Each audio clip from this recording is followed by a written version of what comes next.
Hello there. Tonight's story takes us back to a world of lace curtains, ticking clocks, and quiet obedience.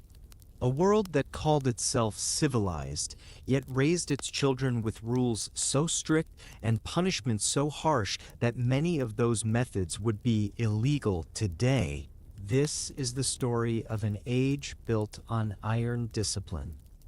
When fathers ruled the household like kings, when mothers taught silence as virtue, and when children learned to hide their feelings behind perfect manners.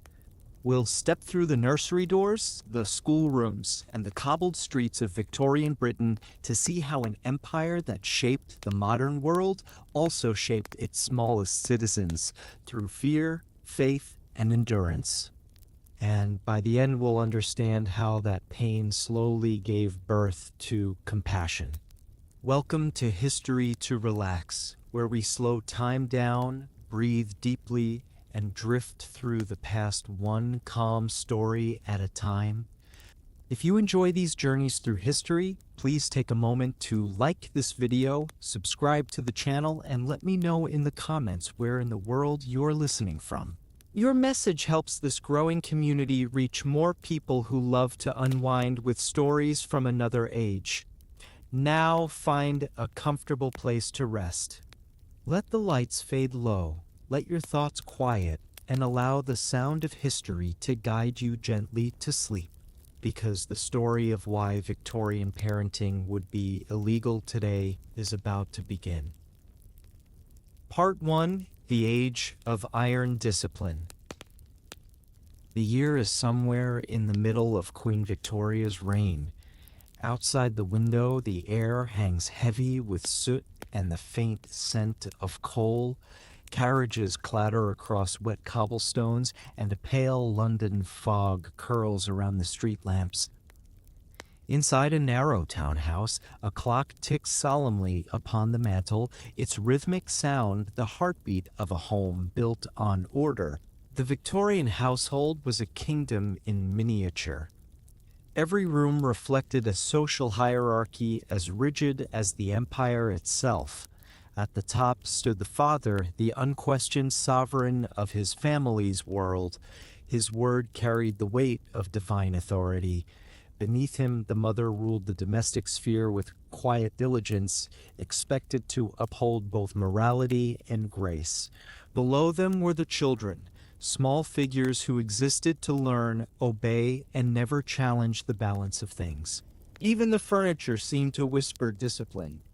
Chairs stood upright and symmetrical, tables were polished until they gleamed like mirrors, and heavy curtains kept the outside world at a polite distance. The family Bible lay open upon the sideboard, its pages yellowed, but its message clear. Obedience was not merely expected, it was sacred. To disobey a parent was to disobey God. Love existed, but it was not expressed as we know it today. Affection was a quiet thing, hidden behind stern glances and formal manners. A father might ruffle his son's hair once in a year, perhaps on a birthday. A mother might kiss her child goodnight, though even that was done quickly without sentimentality. The Victorians believed too much tenderness would weaken character, that kindness might spoil the moral fiber of the young. Children were shaped as iron is forged through heat, pressure, and endurance. Morning began early. Boys dressed in stiff collars and woolen coats, girls in long dresses and pinafores. Breakfast was not a moment of chatter or laughter, but a ritual of restraint. They ate in silence, aware that the slightest clatter of a spoon or a fidgeting elbow could draw a warning glance. At the head of the table, the father read from scripture or a newspaper. His voice, steady and deliberate, filled the room while the children sat perfectly still, waiting for the unspoken permission to begin their day.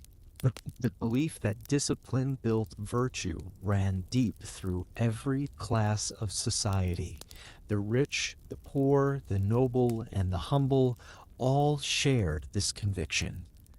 The empire itself seemed proof of its success. A disciplined child would grow into a dutiful subject, a soldier, a clerk, or a lady of propriety. Disobedience, by contrast, was seen as the seed of ruin. To question authority was to court chaos, and chaos was the great enemy of the Victorian mind.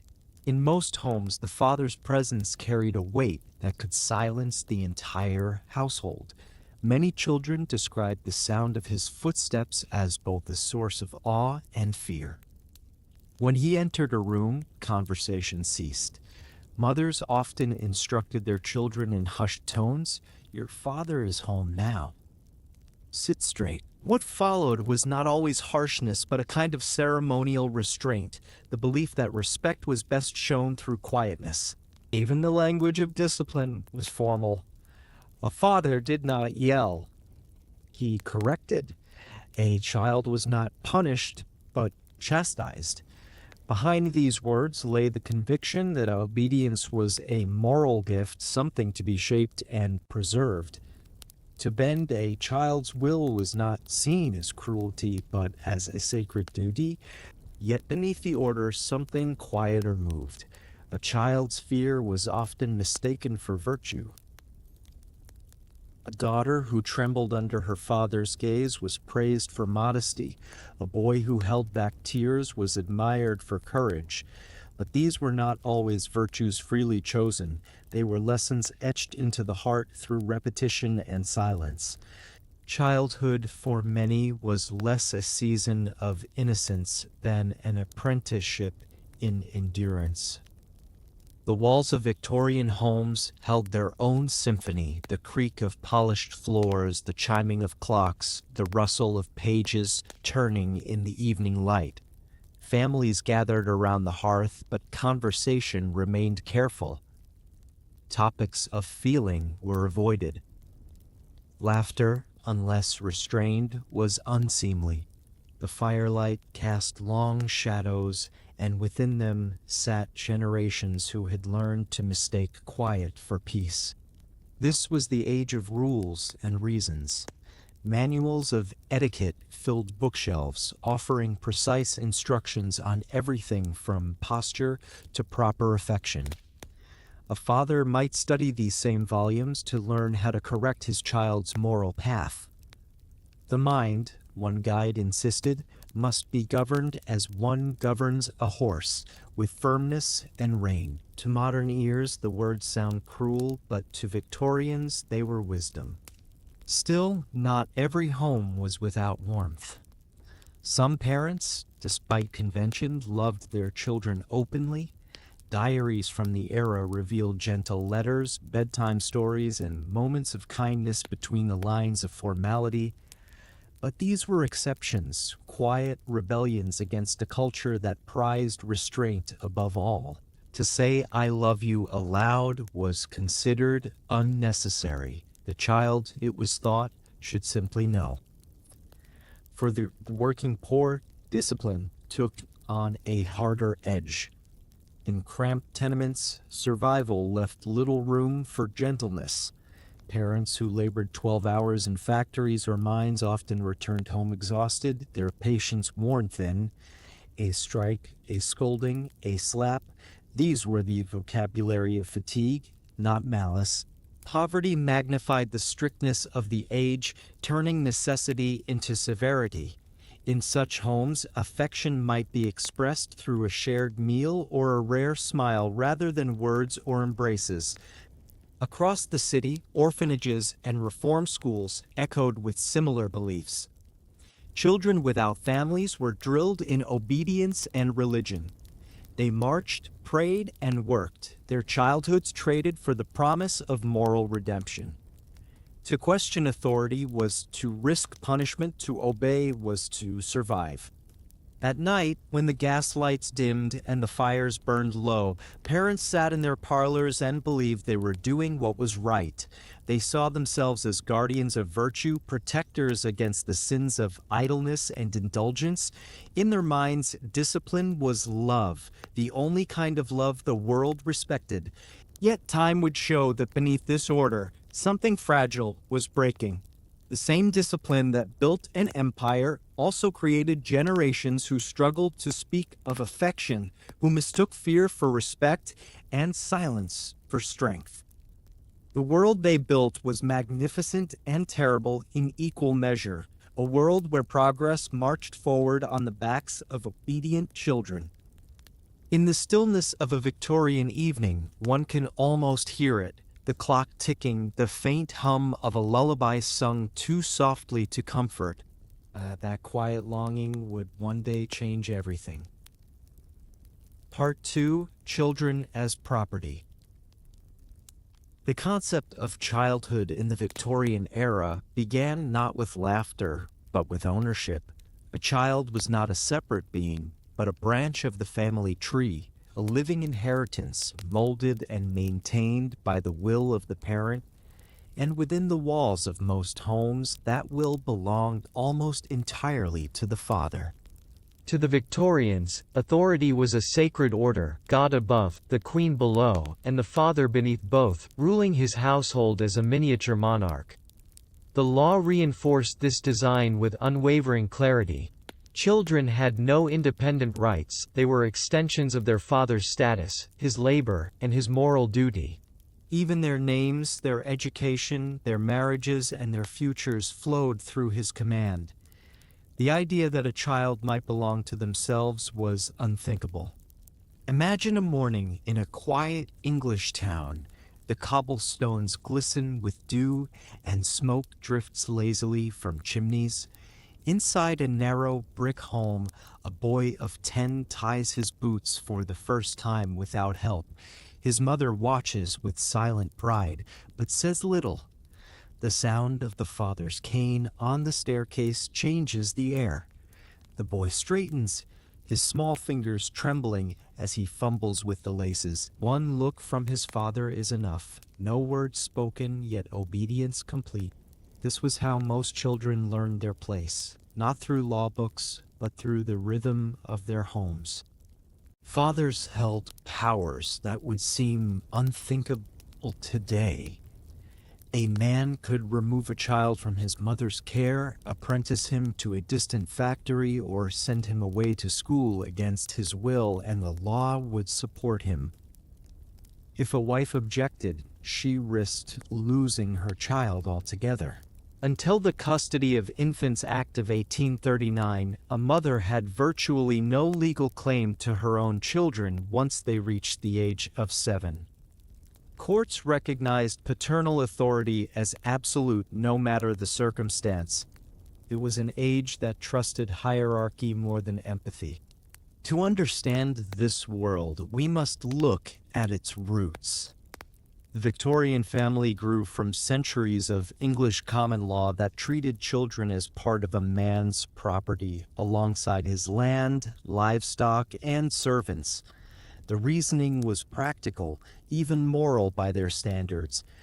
Fathers were expected to provide food, education, and discipline. In return, they received unquestioned loyalty and control. Society saw this arrangement as natural, an anchor of stability in a changing age. Yet, behind the logic lay emotion, or rather the suppression of it. Many fathers loved their children sincerely, but love expressed itself through control. A father who commanded was a father who cared. A father who allowed freedom was negligent.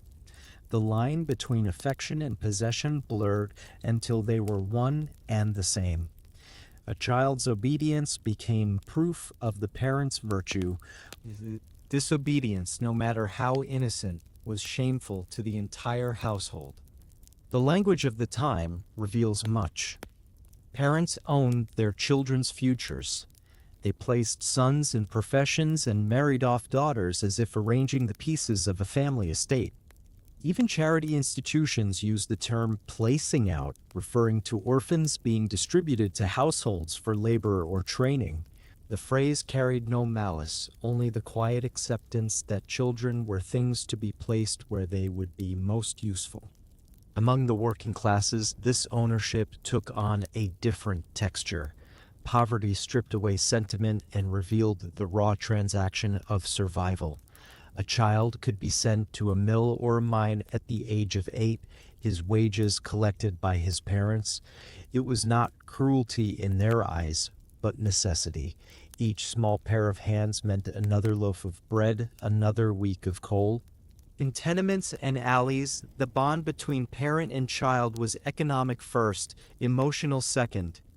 And yet the love that persisted within such hardship was no less real. It simply wore a harder face. Even in affluent homes, where money softened the edges of labor, control remained. Wealthy fathers decided when sons would attend boarding school, when daughters would debut in society, when marriages would seal alliances between families. A boy of 12 might be sent to a distant academy because his father's honor required it. Their wishes were never considered, their futures were arranged with the precision of ledgers. Some mothers resisted quietly.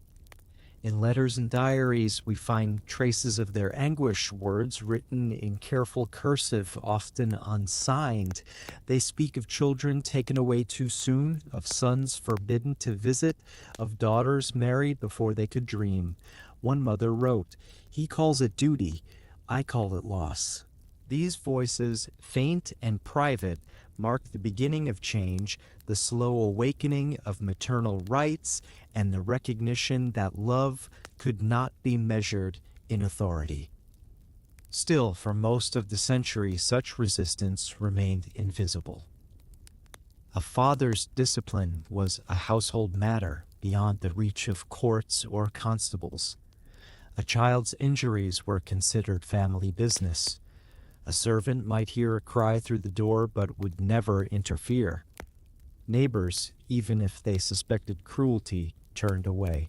To question another man's rule over his children was to insult his honor. Society's silence protected the system more effectively than any law. In classrooms, the same hierarchy played out in miniature.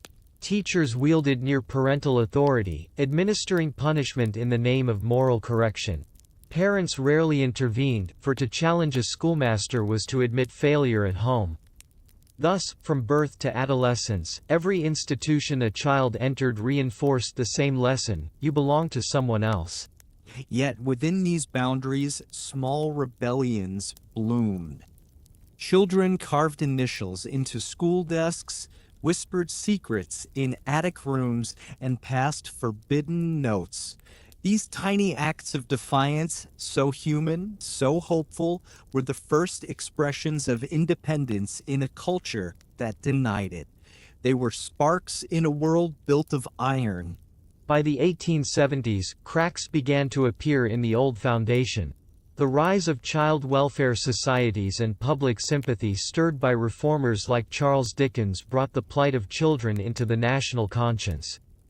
Parliaments slowly began to limit the father's power, introducing custody laws and protections against child labor.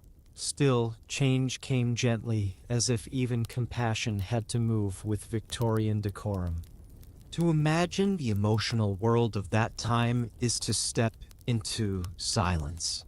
A child's tears were private, their questions unwelcome, their dreams deferred to the will of their elders.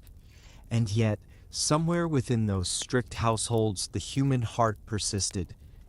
Fathers who never said, "I love you," still stayed awake at night, listening for the sound of their child's breathing. Mothers, forbidden to intervene, slipped notes into pockets, prayers into pillows, hoping the words would be found later.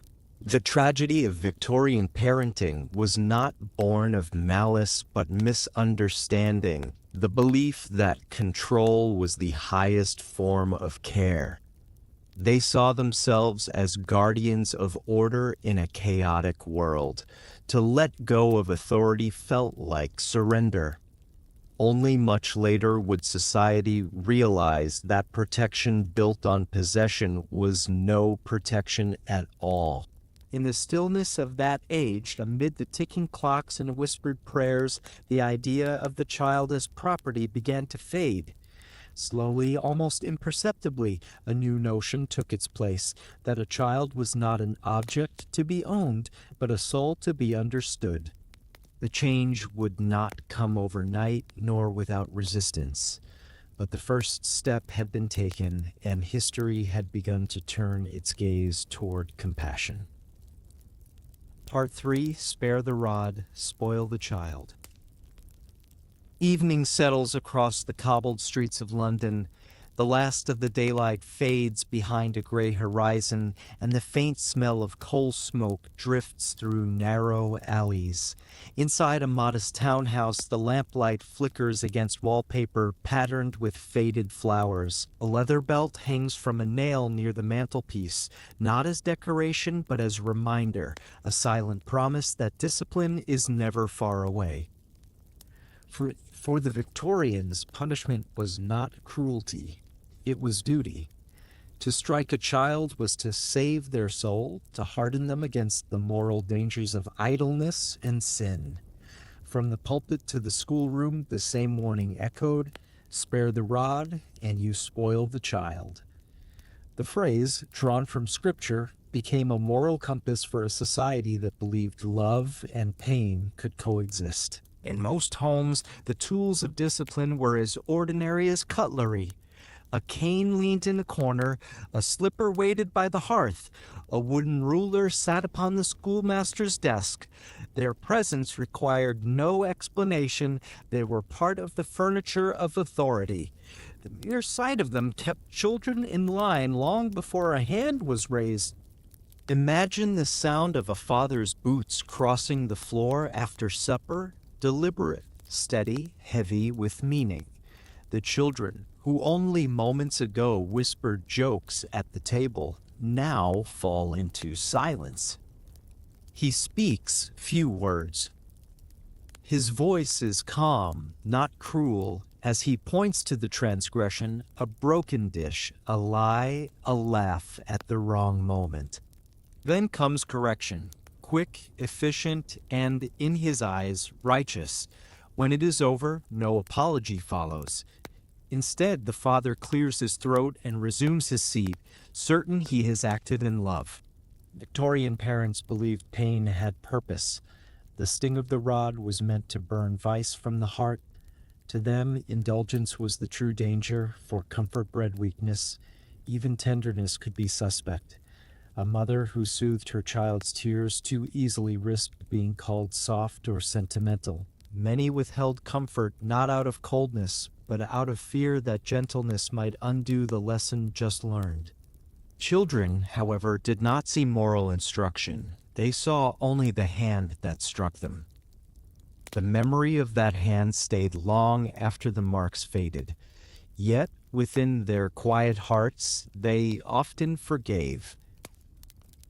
The Victorians raised their young to believe that love and pain were not opposites, but partners. The more a parent corrected, the more they cared. It was a paradox that shaped generations. Schools mirrored the same creed. In a classroom of 30 pupils, the teacher stood like a captain aboard a ship. The cane was his compass. Boys and girls learned not only arithmetic and scripture, but endurance. A missed answer could earn a blow. A blot of ink on a page might summon scolding.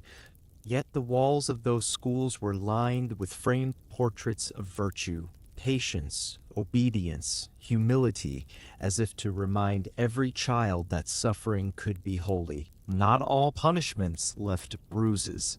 Some worked in silence, standing in corners for hours, copying lines until fingers cramped, being denied supper or affection. These punishments struck deeper, for they taught the lesson of invisibility, that a child's worth could vanish with a mistake. In wealthier households, emotional discipline replaced physical correction. A cold stare, a day of silence, or exclusion from the dinner table could wound as deeply as any lash. For some, discipline crossed into cruelty. There were fathers who struck too often, teachers who took pride in fear, and institutions that hid violence behind words like character and correction. Newspapers occasionally reported tragedies, children beaten to death or driven to illness by punishment, yet society's outrage rarely lasted. The belief that obedience required suffering was too deeply rooted to be easily shaken. Still, within that darkness flickered moments of tenderness. After the punishment ended and the house grew quiet, a mother might slip into her child's room and sit beside the bed. She would not speak of the day, nor question her husband's hand, but her fingers might brush the child's hair in apology her lips could not say. The child, half asleep, would feel that touch and understand love existed even when the world insisted it must hide. The phrase, "spare the rod, spoil the child," survived not because people enjoyed cruelty, but because it offered order. In an age of rapid change, factories rising, cities swelling, empires expanding, parents clung to control as the one thing they could govern. If a child obeyed, then perhaps the world would too. Religious teaching reinforced the pattern. Sermons declared that discipline was divine, for even God punished his children to guide them toward righteousness. Pain was not an end, but a passage to purity. To disobey one's father mirrored disobedience to heaven itself. And so, with conviction as shield, ordinary parents wielded punishment as prayer. Yet, the human heart cannot remain iron forever. Diaries and letters from the latter half of the century reveal doubt creeping in. Mothers wrote privately of their guilt, confessing that the sight of their child's tears haunted them.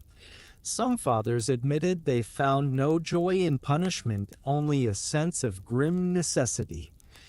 A few began to question the creed altogether. "If fear builds virtue," one wrote, "then why do I tremble with him?" Reformers of the age, preachers, doctors, and philosophers began to speak softly of another path. They argued that kindness could instruct as well as pain, that a child's conscience might grow through understanding rather than fear. These ideas, though fragile at first, marked the beginning of a transformation. The shift would take decades, but the seed had been planted. To look back now is to feel both sorrow and compassion. The Victorians lived in a world where love was measured by endurance, where a parent's pride demanded control, and where mercy seemed dangerous. Yet within their strictness, one can still sense longing, the desire to raise good souls, to protect children from a world harsher than any home. They believed that pain prepared their young for life's inevitable blows. In truth, it only taught them to bear them in silence. As the lamplight fades and the last embers settle in the grate, we can almost hear that silence, the unspoken apologies, the held back tears, the quiet strength of children who grew under the weight of obedience. It was an age that mistook fear for respect and endurance for virtue. Part 4: Silence and Submission. The sound of a ticking clock was often the loudest thing in a Victorian home. Each second seemed to measure more than time. It measured obedience. The air inside was orderly, hushed, and heavy with unspoken rules. Children learned early that noise, movement, and curiosity all carried risk. They were taught to walk softly, speak sparingly, and never interrupt. To be silent was to be good. To be still was to be safe. In parlors lined with patterned wallpaper and framed scripture, small bodies perched on the edges of chairs, backs straight, hands folded neatly in laps. They waited for permission to speak, and even then words had to be careful. Adults filled the air with polite conversation about weather, church, or news of the empire. Children's voices, bright and impulsive by nature, had no place among such restraint. The common phrase seen but not heard was not merely a saying, it was a commandment. It defined an entire childhood. The lesson began almost as soon as a child could talk. A toddler who babbled too loudly might be told to hush to remember her place. A boy who interrupted his father would be scolded or sent from the room. There was pride in raising quiet children. Guests would nod approvingly, whispering, "So well behaved." Yet what they meant was so silent. Discipline shaped not only behavior, but identity. Children learned that to please was to vanish. The silence was not always cruel, but it was absolute. At the dinner table, conversation followed hierarchy. The father spoke first, the mother second, the children last, if at all. Meals passed in the measured rhythm of cutlery against porcelain. The faint hiss of the gas lamp filled the pauses where laughter might have been.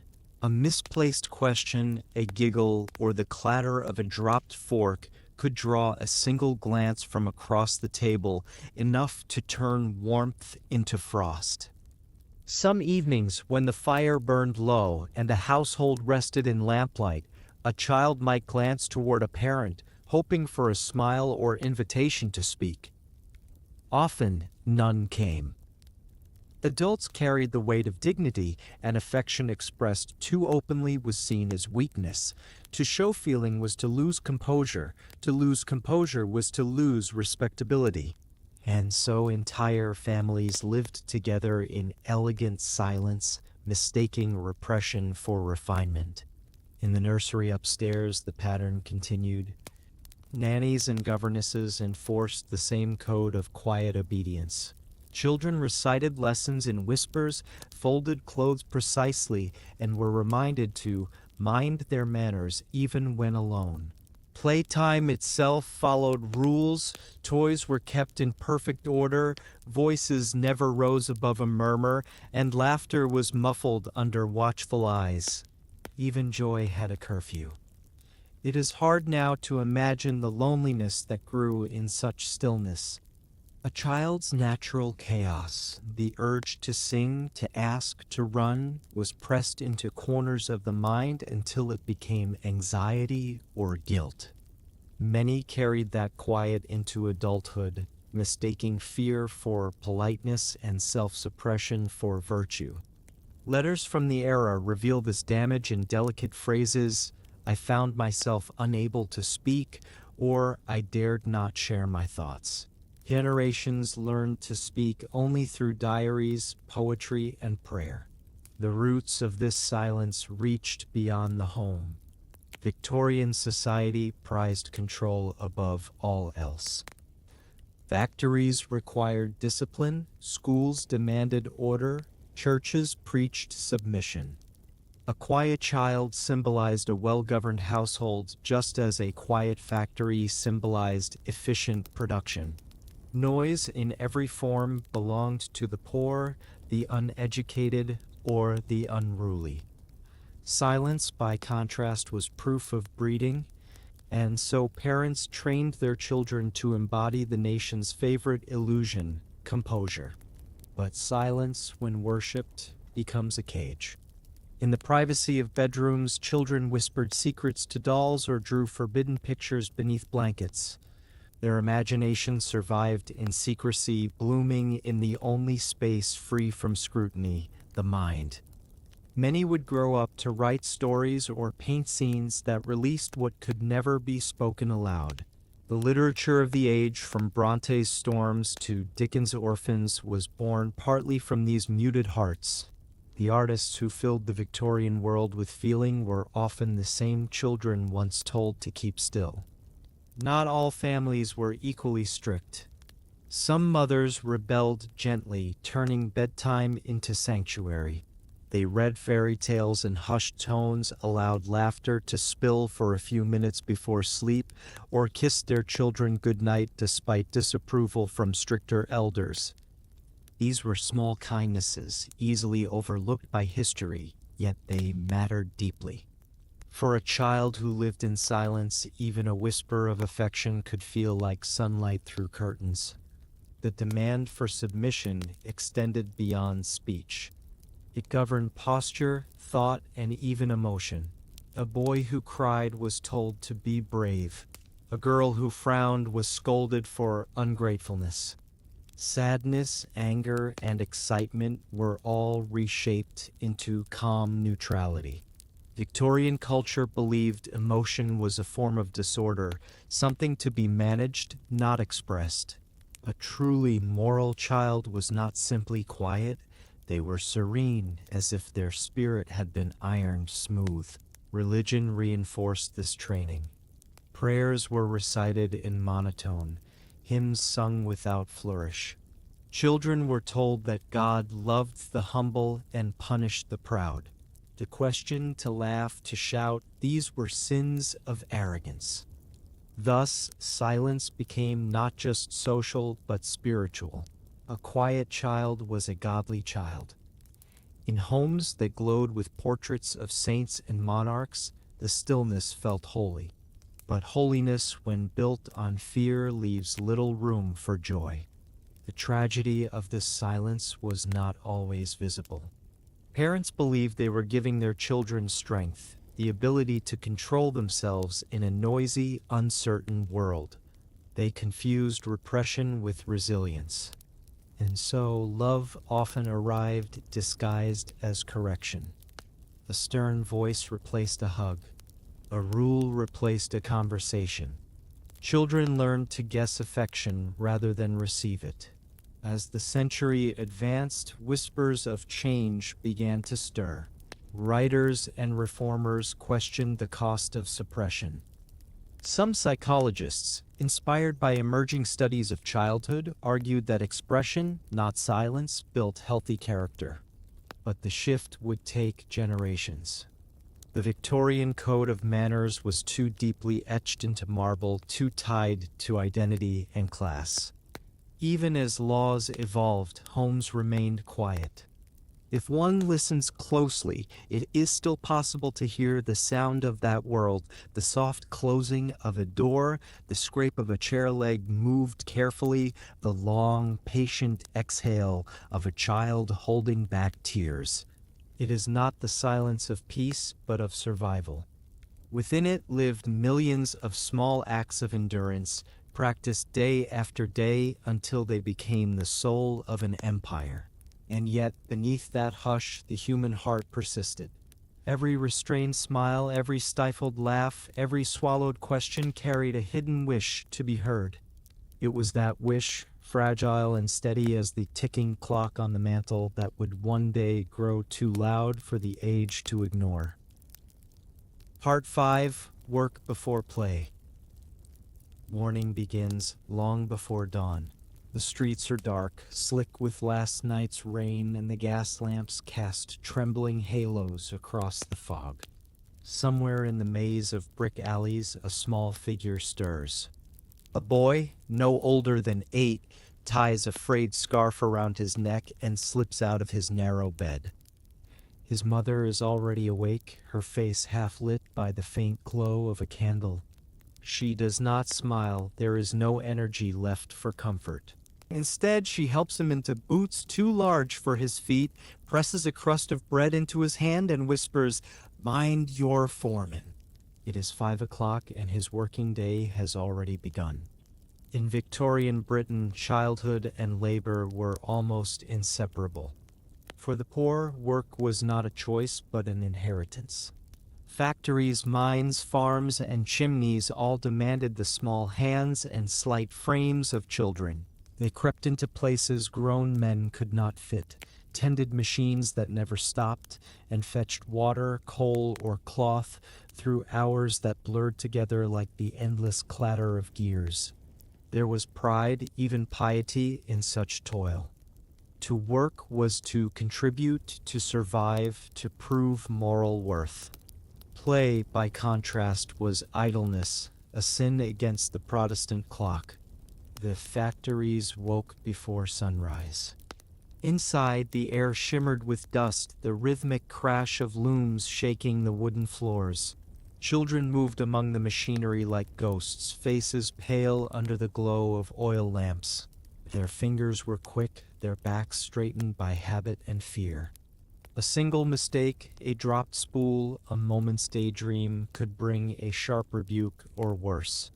Supervisors carried sticks to keep pace, brisk, and posture upright. The sound of weeping was swallowed by the roar of engines. Chimney sweeps began even earlier. Boys as young as 6 climbed into narrow flues with brushes and rags, scraping soot until their lungs burned. They emerged, blackened and coughing, their arms raw with ash. Some never returned, suffocated or trapped in the twisting passages of the city's chimneys. Yet in the eyes of the law they were workers, necessary, replaceable, invisible.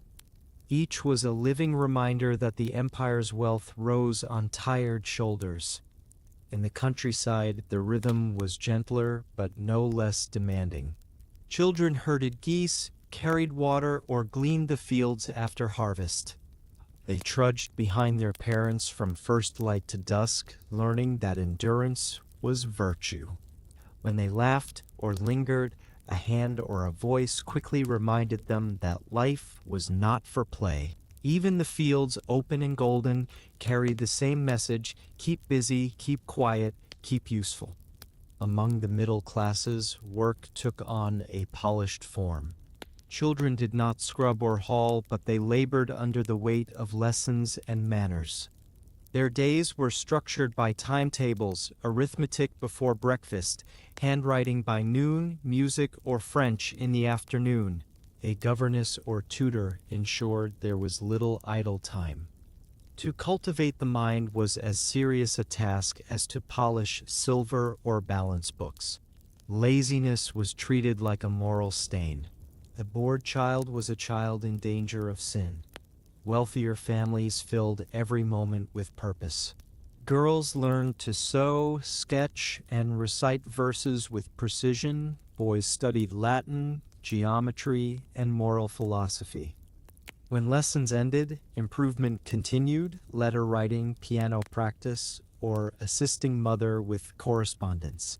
Free time meant reading, improving literature, or writing thank you notes. Laughter was allowed in moderation, provided it did not disturb order. Leisure without purpose was considered wasteful, even corrupting. The phrase "work before play" was more than advice. It was the foundation of Victorian morality. It governed homes, schools, and churches alike. To work was to discipline the soul, to rest was to risk decay. Sundays were the only sanctioned pause, yet even then, leisure bowed to religion. Children sat through long sermons, their feet dangling above the floor, struggling to stay still while the minister thundered about duty and virtue. Rest was physical, never emotional.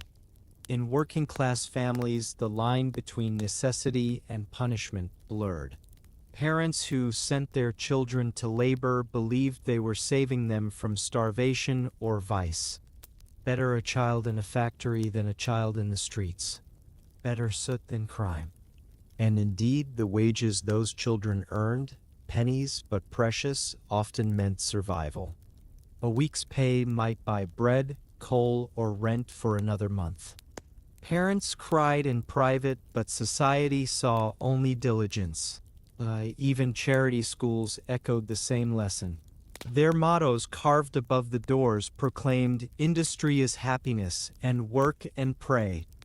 Inside, orphans and pauper children scrubbed floors, mended clothes, or learned trades. The classrooms smelled of chalk, ink, and starch. The air was filled with prayers for humility and labor. Education was not meant to liberate, but to produce good servants and honest apprentices, citizens who would never question their place. The idea of play, pure, aimless joy, frightened the Victorian conscience. It suggested chaos, indulgence, the softening of the moral will. Yet children, being what they are, always found ways to steal moments of freedom. A rag ball kicked down an alley, a chalk drawing on a wall, a race along the canal's edge, these fleeting joys survived like weeds between cobblestones. They were quiet acts of rebellion, the only reminders that inside every obedient worker still lived a child. For the privileged few, the concept of recreation slowly began to shift near the end of the century. Educational reformers and doctors started to argue that play could strengthen the body and mind.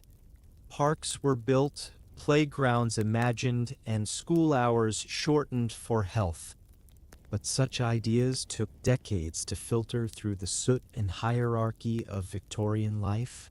For most, childhood remained an apprenticeship to adulthood and work its defining measure. In the evenings, when factories finally fell silent, tired children trudged home through dim streets. They ate quickly, washed in cold water, and fell asleep still smelling of smoke or oil. Dreams, when they came, were brief. Tomorrow's whistle or bell would wake them again before sunrise. In richer homes, candles burned late over schoolbooks as young hands cramped from writing lines long after the fire had gone out. Different worlds, the same lesson, usefulness above happiness. To the Victorian mind, work was salvation. It gave structure to chaos, morality to poverty, and purpose to life. The notion that a child might deserve rest, imagination, or laughter for its own sake belonged to another century. Only much later would society understand what the children of that age already knew in their bones, that without play, work consumes the soul, and that silence, when married to exhaustion, can make even innocence feel old. Part 6. The Nursery and the Nanny. Morning light drifts through tall windows, softened by lace curtains that mute the colors of the world outside. Downstairs, the household stirs with quiet efficiency, maids polishing brass, a cook preparing breakfast, boots being brushed to a mirror shine. But above the noise of labor, in the upper reaches of the house, another world exists, a kingdom within a kingdom. Here lies the nursery, the true domain of Victorian childhood for the privileged few. The nursery was both haven and prison. It was the place where children were safest and also where they were most forgotten. Parents spoke of it fondly, yet seldom entered. Its doors marked an invisible boundary between duty and affection. Within, the rhythms of daily life were ruled not by mothers and fathers, but by servants, nurses, governesses, and nannies who became the true architects of a child's world. The day began early. The nanny's footsteps echoed first, followed by the rustle of curtains drawn and the clink of wash basins filled with cold water. Children rose on command, shivering as the chill touched their faces. There was no lingering beneath blankets, no playful delay. Discipline began with dawn. Hair was brushed until it shone, boots buttoned, collars straightened. Cleanliness was next to godliness, and godliness began with soap and silence. Breakfast in the nursery was plain but proper, porridge, milk, and bread cut into careful slices. A governess might pour the tea and correct posture with the lightest touch of a spoon on the table. Conversation followed lessons in etiquette. No slouching, no laughter with food in the mouth, and always a thank you, softly spoken, never exuberant. Even mealtime was a rehearsal for the self-control expected later in drawing rooms and dinner parties. For many upper-class children, their earliest memories were not of parents at all, but of the servants who raised them. The nanny was more than caretaker. She was both guardian and governor, comforter and disciplinarian. Her word carried authority, yet her affection was measured. A well-trained child adored their nanny, but feared her disappointment. She represented love in the only form the era allowed, structured, predictable, and conditional. Governesses, too, shaped young minds with quiet precision. They occupied a strange position in the household hierarchy, neither servant nor family, educated but dependent, respected yet isolated. Their lives revolved around lessons, reading, penmanship, geography, French, and the moral conduct that defined a proper upbringing. To instruct was to mold character. To fail was to invite scandal. The governess could not afford sentimentality. Her tone was firm, her smile restrained, her own feelings hidden behind the duties of her post. Parents, meanwhile, lived below in a separate orbit. Fathers departed early for offices or clubs. Mothers oversaw social obligations, correspondence, and charity work. Their days were full, their appearances deliberate. To raise children was an obligation, but not a daily one. They visited the nursery at scheduled hours, after tea, before supper, or on Sundays between services. These visits were short, ceremonial moments of affection. A kiss on the forehead, a question about lessons, a gentle pat on the shoulder. Then, with polite words of praise, they descended the staircase once more, leaving the children to the soft authority of their caretakers. To a modern eye, such distance feels cold, but to the Victorians, it was civilization itself. To blur the lines between parent and child was considered dangerous, even immoral. A mother too attached might spoil her offspring. A father too affectionate risked undermining respect. Emotion was managed with the same care as finances or fashion, balanced, discreet, and never indulgent. Within the nursery, however, the contradictions of this philosophy were plain. Children yearned for the warmth they rarely received. They confided in dolls, whispered secrets to pets, or clung to nannies whose patience served as substitute for love. At night, when lights were dimmed and stories told, the bond between child and caretaker deepened quietly. The nanny became confidant, healer of scraped knees, guardian of nightmares. She sang lullabies in voices shaped by faraway countrysides, melodies handed down through generations of servants who loved other people's children as their own. The space itself mirrored its purpose. Nurseries were often placed at the top of the house, far from drawing rooms and parlors. The scent of polish and coal faded here, replaced by chalk, ink, and the faint sweetness of soap. Toys sat in neat rows: wooden horses, rag dolls, building blocks. Everything had its place, just as every emotion did. When children grew too loud, the toys were tidied away as though order could still the pulse of childhood itself. Afternoons followed strict schedules. Lessons, handwriting practice, a walk in the park if weather permitted, then tea. During these walks, children appeared as miniature adults, dressed in fine coats and gloves, their manners inspected by the world around them. To the observer, they were charming, polite, well-bred, the promise of the next generation of empire. To the children themselves, the world was a set of invisible fences. Each smile was practiced, each gesture rehearsed. The cost of such composure was subtle but lasting. Children learned to manage emotion before they ever learned to understand it. They became experts in courtesy, strangers to vulnerability. For many, adulthood arrived not as transformation but as continuation. The same restraint that ruled the nursery simply deepened with age. They married politely, parented formally, and rarely asked whether affection might have filled the space that discipline had left empty. Still, within those confined walls, life found gentle moments. The crackle of a fire on a winter afternoon, the smell of ink and paper, the comfort of a nurse's shawl wrapped around a sleeping child, these fragments of tenderness lingered quietly. They were the unspoken truths beneath the surface of etiquette. No rulebook could erase them. Every nanny who hushed a sob, every governess who read a story a little longer than required carried a spark of rebellion. Their small kindnesses softened the edges of an age obsessed with order. As the century progressed, whispers of reform began to touch even these high places. Psychologists, educators, and clergy debated the meaning of maternal affection. Some argued that the nursery's distance stunted emotional growth. Others feared that too much intimacy would breed disobedience. Change came slowly, like sunlight creeping across a heavy curtain.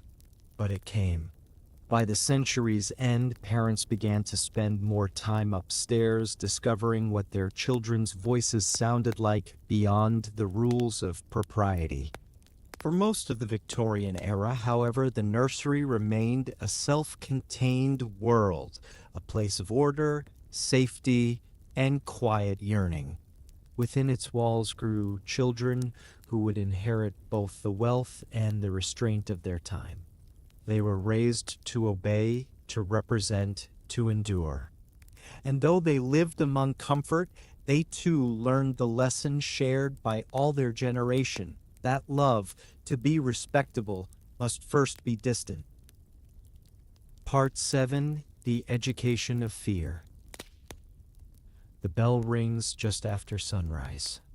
Its sharp metallic echo cuts through the morning mist, scattering the last trace of sleep from hundreds of small bodies hurrying across cobblestones. Boys in caps and stiff collars, girls in pinafores and boots worn smooth at the toes, all file toward a tall brick building whose windows stare like watchful eyes. Inside, the day begins not with warmth, but with silence. Victorian schools were temples of discipline. Every line, every motion, every breath served the same purpose: control.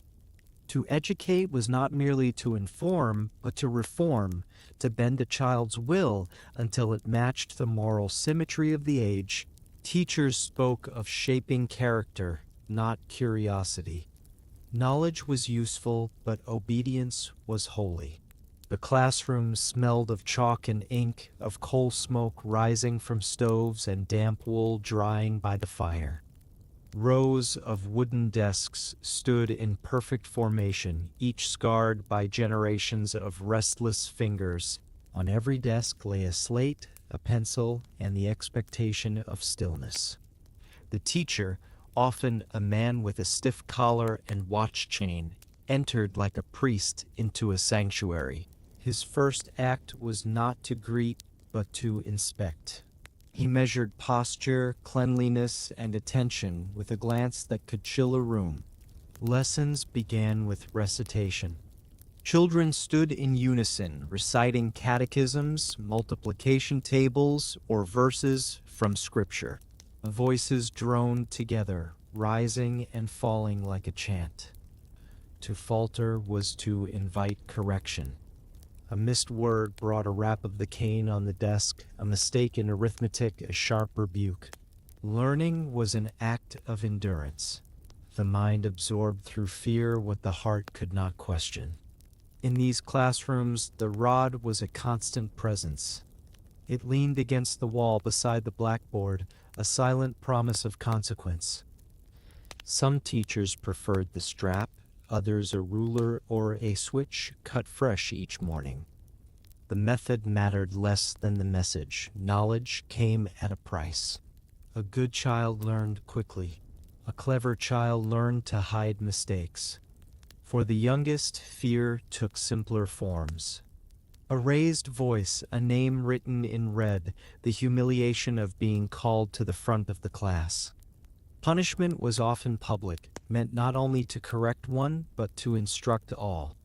The sting of shame was considered educational, a moral lesson as valuable as any grammar rule.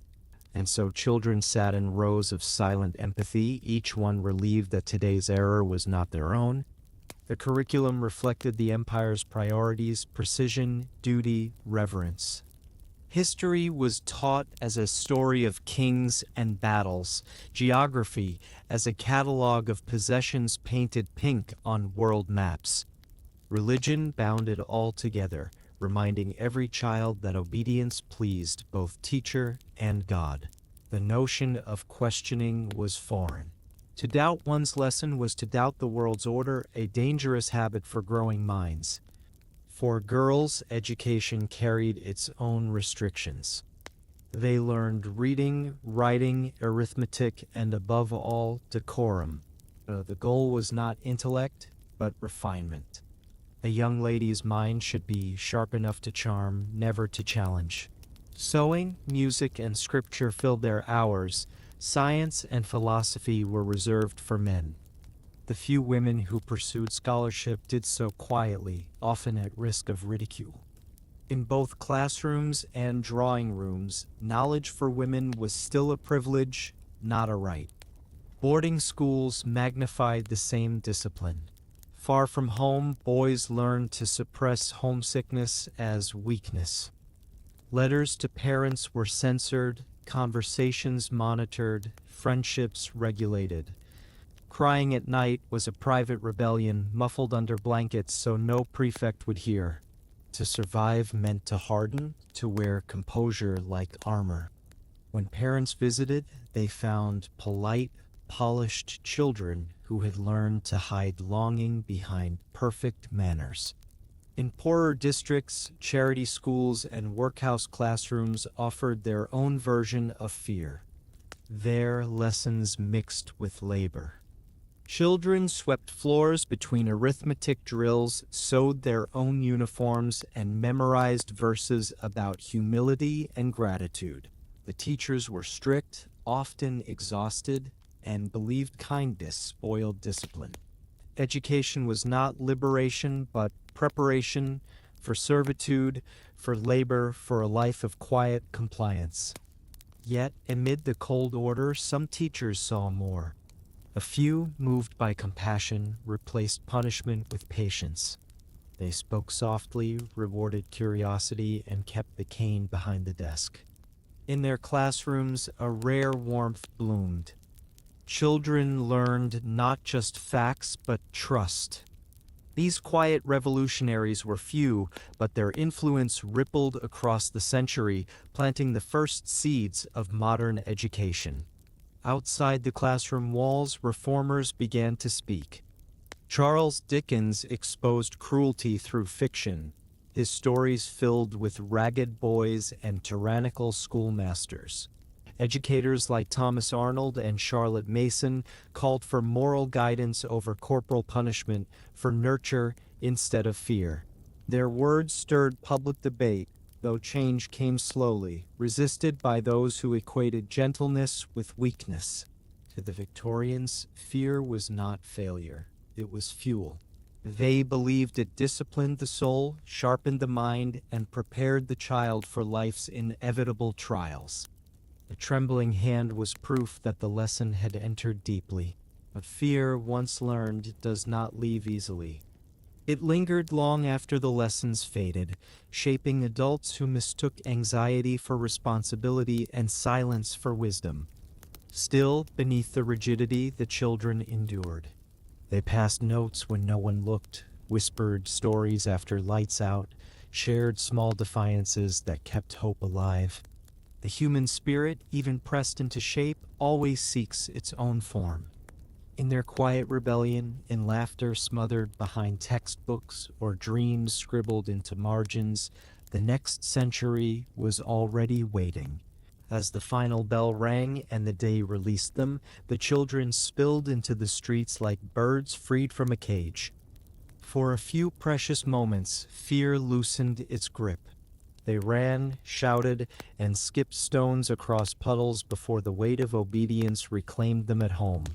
Tomorrow, the bell would ring again and they would return. Small souls learning not just letters and numbers, but the art of surviving in a world that called control a virtue.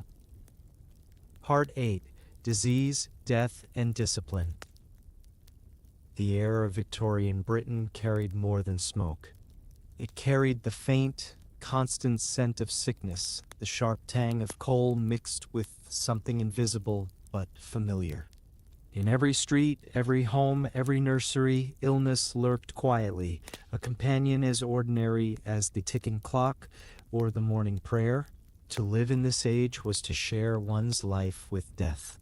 And for children, that companionship began early. The century's progress, its engines, its factories, its crowded cities, came at a cost written in coughs and fevers. Cholera swept through the slums like fire in dry grass. Smallpox scarred faces before a cure was known. Tuberculosis, then called consumption, hollowed the strong and the gentle alike. Few families escaped untouched. Mothers buried infants before they learned to speak. Fathers carried the memory of small coffins long after their own hair turned gray. Life expectancy was short, especially for the poor. And so the Victorians built their virtues around endurance. When a child fell ill, the house shifted into silence. Curtains were drawn to dim the light, footsteps softened across wooden floors. The sound of a doctor's carriage outside brought both hope and dread. Inside the sick room, air thick with candle wax and camphor, parents watched as medicine, laudanum, mercury, powders, and tonics was spooned between pale lips. The smell of vinegar water and burning herbs filled the room, a ritual more than a cure. Science still stumbled through shadow, and faith often filled the gaps. For those who survived illness, the lesson was clear. Life was fragile and comfort dangerous. Parents hardened their hearts, believing love invited suffering. To care too deeply was to risk being broken. And so, affection became measured, practical, folded inside the daily routine. A child was dressed warmly, fed properly, taught to pray, acts of care disguised as duty. Emotion was withheld not because it was absent, but because it was unbearable. To love a child openly was to tempt fate. Death shaped the household as much as discipline did. Mourning had its own etiquette, strict and elaborate. Black crepe hung on doors, mirrors were covered to keep spirits from lingering. Children, even the smallest, were expected to behave with composure. Tears were allowed, but only in moderation. A child who wailed too long might be reminded that God had taken their sibling home. Grief, like everything else, was to be managed with dignity. In parlors and drawing rooms, portraits of lost sons and daughters gazed down from gilded frames, eternal, perfect, untouched by age. Photographers, newly skilled in the art of stillness, were sometimes summoned to capture the faces of the dead. These memento mori, memorial photographs, showed infants cradled in lace or older children posed among their living siblings, eyes closed in peaceful imitation of sleep. To modern eyes, it seems macabre. To the Victorians, it was mercy, a way to hold on when time had taken everything else. Illness blurred the lines between care and punishment. Children were told that sickness came from moral weakness or disobedience, that bad habits invited divine reproof. A child who caught cold after disobeying a parent might be gently reminded that God disciplines those he loves. Even suffering had to fit into the framework of virtue. To endure pain quietly was saintly, to complain was sinful. The result was a generation that learned to hide not only their feelings, but their fevers. In the nursery, nurses and governesses enforced health with precision. Cold baths, tonics, and early bedtimes were part of the regimen. Fresh air was believed to purify the lungs, so children were marched outdoors even in chill weather. They learned to sit upright, to breathe deeply, to show no weakness. When illness struck, they were confined to bed, forbidden books or toys until improvement came. Rest itself became discipline. motionless, obedient, patient. Among the poor, sickness was less ritual and more survival. In tenements, the smell of damp walls and unwashed laundry masked the scent of infection. Doctors rarely visited where fees could not be paid. Mothers improvised with herbs, poultices, or prayers whispered over feverish heads. When death came, there was no ceremony, only quiet resignation. Children who survived learned early that life demanded resilience. The smallest comforts, a full meal, a warm blanket, felt like miracles. In wealthier homes, death wore silk gloves. Funerals were grand, mourning clothes fashionable, grief almost theatrical in its performance. But behind the veils and etiquette, hearts broke the same way. Even queens were not spared. When Prince Albert died in 1861, Queen Victoria plunged into mourning that lasted the rest of her life, turning sorrow into national ritual. Her grief mirrored that of millions, formal, restrained, endless. The intertwining of death and duty shaped how Victorians raised their children. They taught them that endurance was strength, that tears weakened faith, that every loss carried divine meaning. And while these lessons gave resilience, they also buried tenderness. Parents who had lost one child often became stricter with the next, determined that obedience might keep danger away. Discipline became a kind of prayer and offering to whatever power ruled such uncertain lives. Doctors began to warn of nervous illness in children, exhaustion, melancholy, fainting spells. But few saw the cause, a culture that mistook stoicism for health. The child who never cried was praised as brave. The child who mourned loudly was told to think of heaven. Grief was pressed into silence until it hardened into habit. Even joy, when it returned, was careful, measured like a rationed gift. In the shadow of so much loss, superstition thrived. A lock of hair from a dead child was kept in a locket. A broken toy was left untouched, lest it disturb the spirit.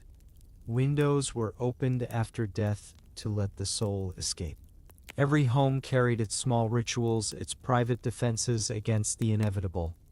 Death was not feared so much as expected. It was a presence everyone lived beside, like weather. And yet within that dark intimacy with mortality there was also tenderness. Parents sat through long nights beside sickbeds, whispering prayers into the stillness. They read psalms under candlelight, smoothed damp foreheads, held tiny hands that trembled in fever. When medicine failed, they did not turn away. They stayed, silent, helpless, but steadfast. Their restraint may seem cold to us, but beneath it lay love as fierce as any that has ever existed.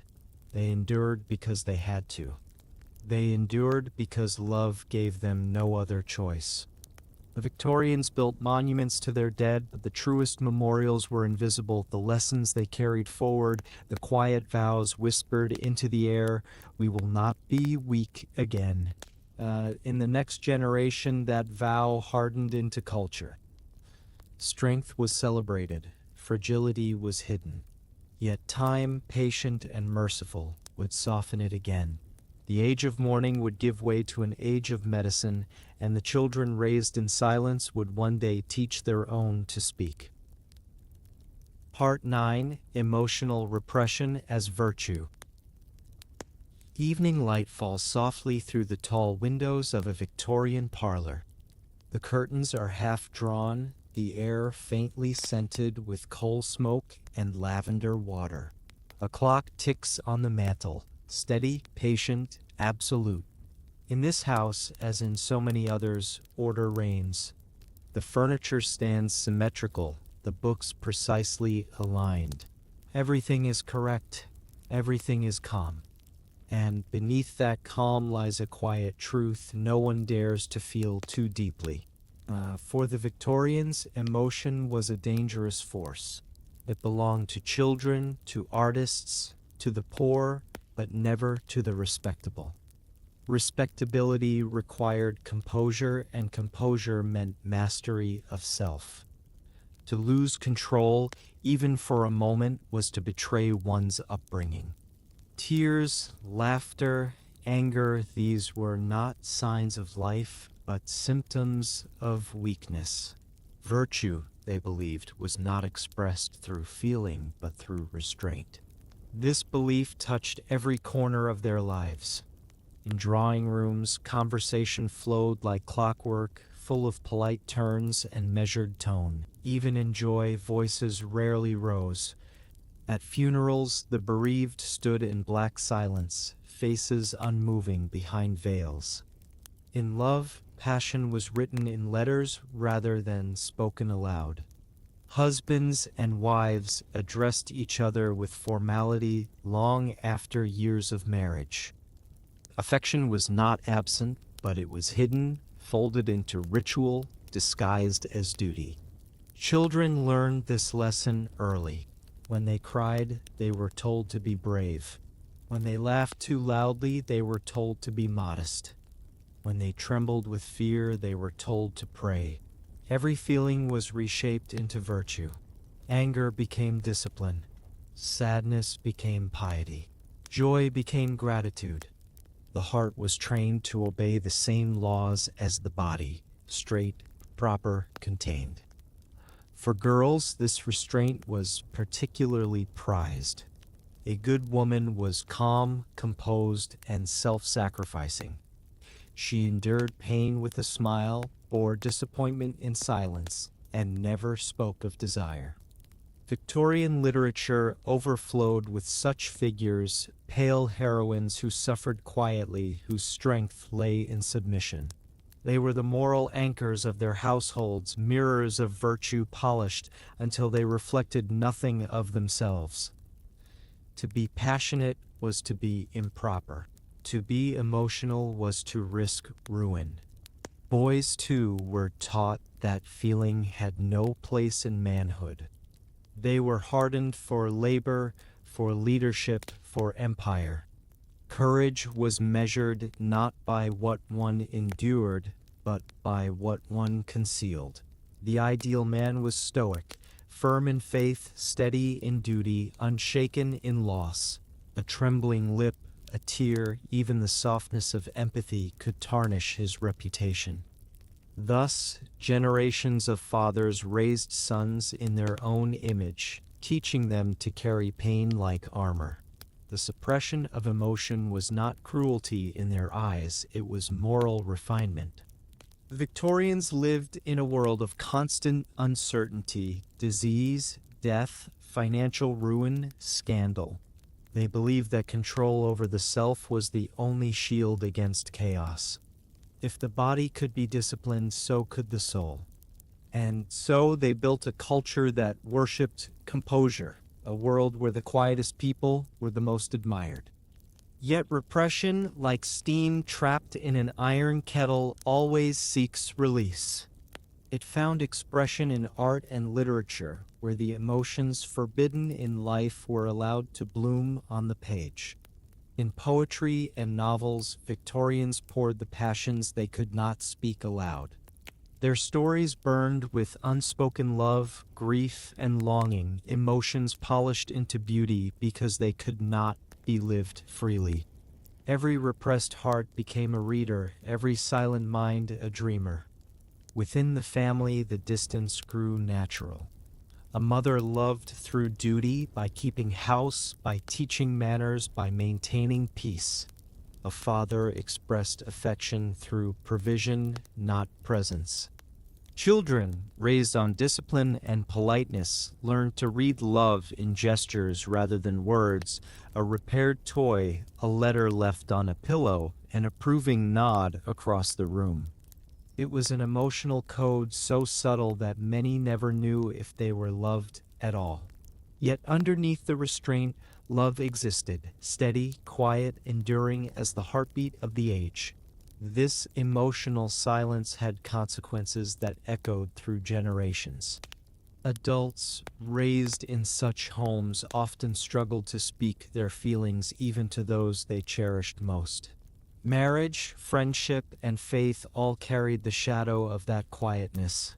They mistook restraint for respect and distance for dignity. Many died with kind words still unspoken, believing silence to be the nobler choice. Even illness was endured in silence. Doctors spoke to husbands, not wives. Children bore fevers without complaint. To cry out in pain was to show weakness, to endure was to show grace.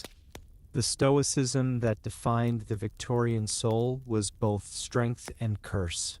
It gave them the endurance to survive tragedy and the inability to heal from it. The church reinforced these beliefs. Sermons warned that emotion led to sin, to pride, vanity, lust, rebellion. Piety was calm, salvation was orderly. Even in prayer, the tone was subdued, the words deliberate. Faith was a matter of discipline, not ecstasy. The divine was imagined not as warmth, but as authority. And so the human need for feeling found expression only in private, in diaries, in tears hidden behind closed doors. For the poor, repression took a different shape. Their silence was less about respectability and more about survival. A laborer could not afford despair. A mother with 6 mouths to feed had no room for tears. Necessity hardened them, just as etiquette hardened the upper classes. The result was the same, a world of quiet endurance, where emotion was a luxury few could afford. Yet despite their silence, the Victorians were not heartless. Their restraint came from love twisted by fear, the fear of loss, of scandal, of vulnerability in a world that rewarded neither. They built walls around their hearts not to keep others out, but to keep grief contained. In that effort, they succeeded and failed at once. They survived, but at the cost of tenderness. By the century's end, cracks appeared in the iron shell. Writers, psychologists, and reformers began to question the cost of repression. They spoke of emotion as medicine, of openness as health. Parents were urged to show affection, to let children speak, to teach not just obedience, but understanding. The message was new, almost radical, that love, when expressed freely, does not weaken virtue, it strengthens it. Still, for many, the old ways lingered. Even as the next century dawned, the Victorian silence remained in the blood, the careful voice, the measured reply, the smile that hides sorrow. It became a national temperament, admired and feared, graceful and wounded all at once. To step into that world is to hear it breathing quietly, the steady tick of the clock, the rustle of skirts, the whisper of a sigh swallowed before it leaves the lips. It is a world where emotion lives like a ghost, always present, never acknowledged, haunting every polished surface and every unspoken word. And though time would one day bring freedom to feeling, the echo of that silence has never entirely faded. Part 10: The Gender Divide. Morning light falls unevenly across 2 different rooms in the same house.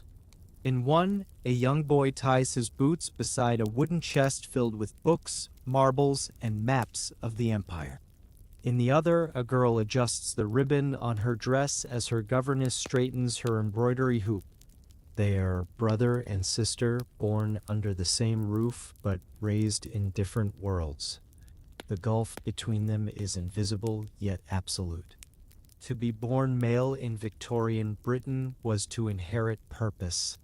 To be born female was to inherit expectation. From their earliest moments, boys and girls were set upon separate paths, parallel tracks leading to very different destinies.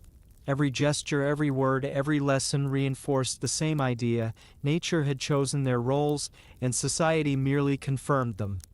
Boys were raised for action. Their rooms filled with books about exploration, courage, and conquest. Toy soldiers stood in formation across their shelves. Miniature cannons waited beside wooden ships painted with the Union Jack. Adventure was not just play, it was training.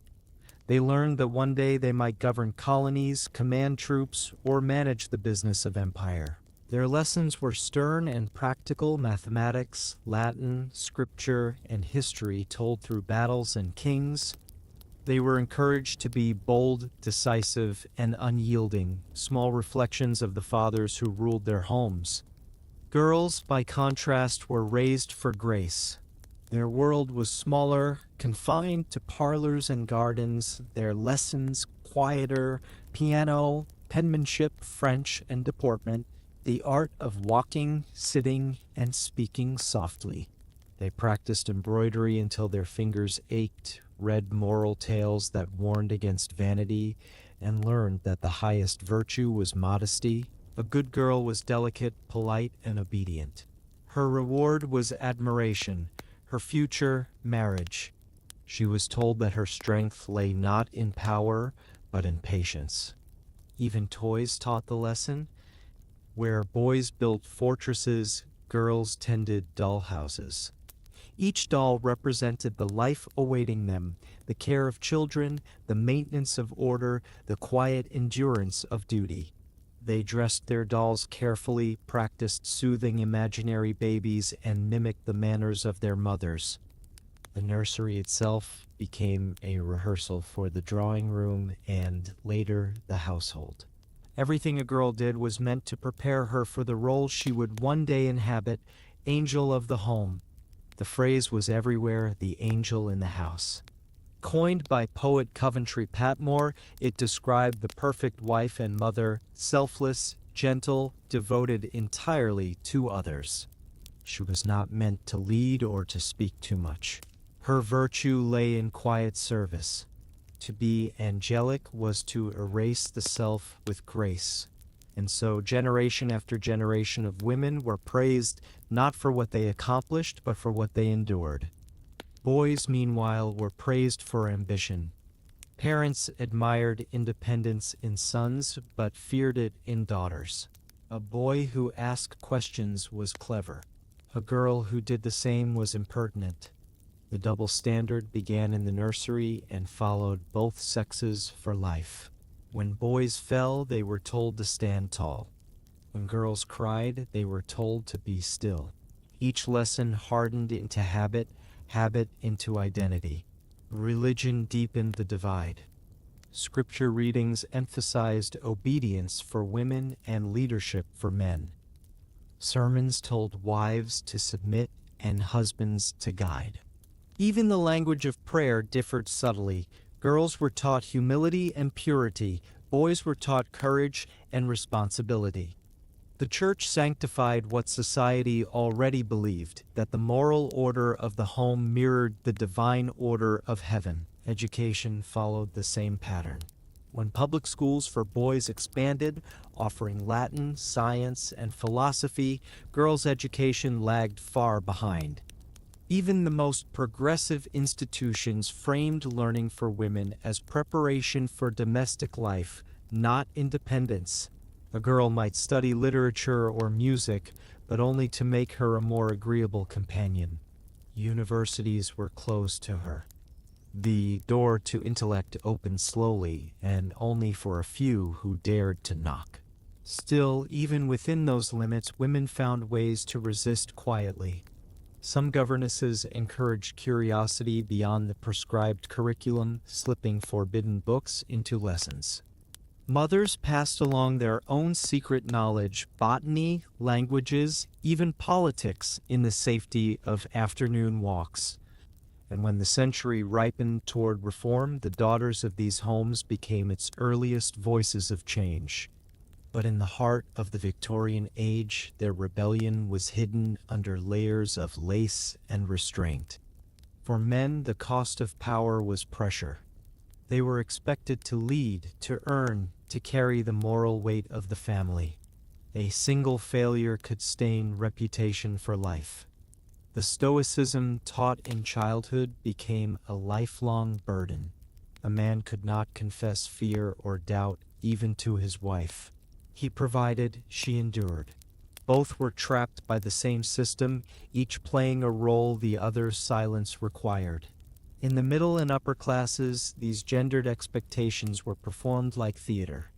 Dinner parties, social visits, and public appearances reinforced the illusion of perfect harmony.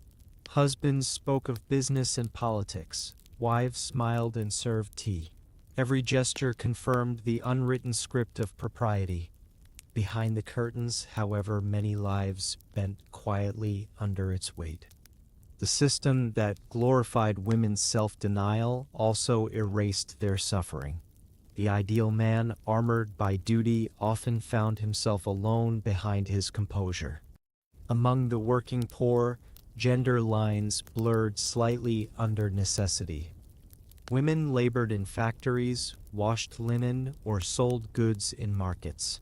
Men, when work was scarce, helped at home. But even here, the old beliefs lingered. A woman who earned too much risked shame. A man who failed to provide risked ridicule. The expectations of gender were like gravity, invisible but inescapable, pulling every life into its appointed orbit. Literature mirrored this world. Novels taught moral lessons through heroines who suffered virtuously and heroes who triumphed through endurance. Women were praised for purity, men for strength. Even love stories rarely granted equality. They ended in reconciliation, not revolution. Each page reassured readers that the natural order remained intact. To question it was daring, to live otherwise was scandal. And yet in diaries, letters, and whispers, the cracks began to show. A governess confessed exhaustion, a wife her loneliness, a son his fear of failing his father. These private truths revealed that beneath the discipline of gender lay a deeper hunger for connection, understanding, and freedom from expectation. But such feelings had no language yet. They waited, silent and patient, for a new century to name them. For now, the boy in the schoolroom and the girl in the parlor continue their separate lessons. He learns to lead, she learns to yield. Their paths diverge, their destinies shaped not by choice, but by the invisible architecture of custom. The world tells them they are opposites, sun and moon, command and obedience. But they are more alike than anyone around them dares to see. Two children learning the same lesson in different forms, how to hide their true selves to fit the design of their age. Part 10: The Gender Divide. Morning light falls unevenly across two different rooms in the same house. In one, a young boy ties his boots beside a wooden chest filled with books, marbles, and maps of the empire. In the other, a girl adjusts the ribbon on her dress as her governess straightens her embroidery hoop. They are brother and sister, born under the same roof but raised in different worlds. The gulf between them is invisible yet absolute. To be born male in Victorian Britain was to inherit purpose. To be born female was to inherit expectation. From their earliest moments, boys and girls were set upon separate paths, parallel tracks leading to very different destinies. Every gesture, every word, every lesson reinforced the same idea. Nature had chosen their roles, and society merely confirmed them. Boys were raised for action.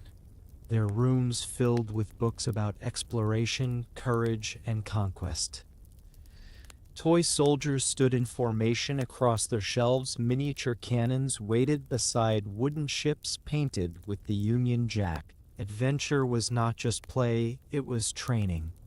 They learned that one day they might govern colonies, command troops, or manage the business of empire. Their lessons were stern and practical: mathematics, Latin, scripture, and history told through battles and kings.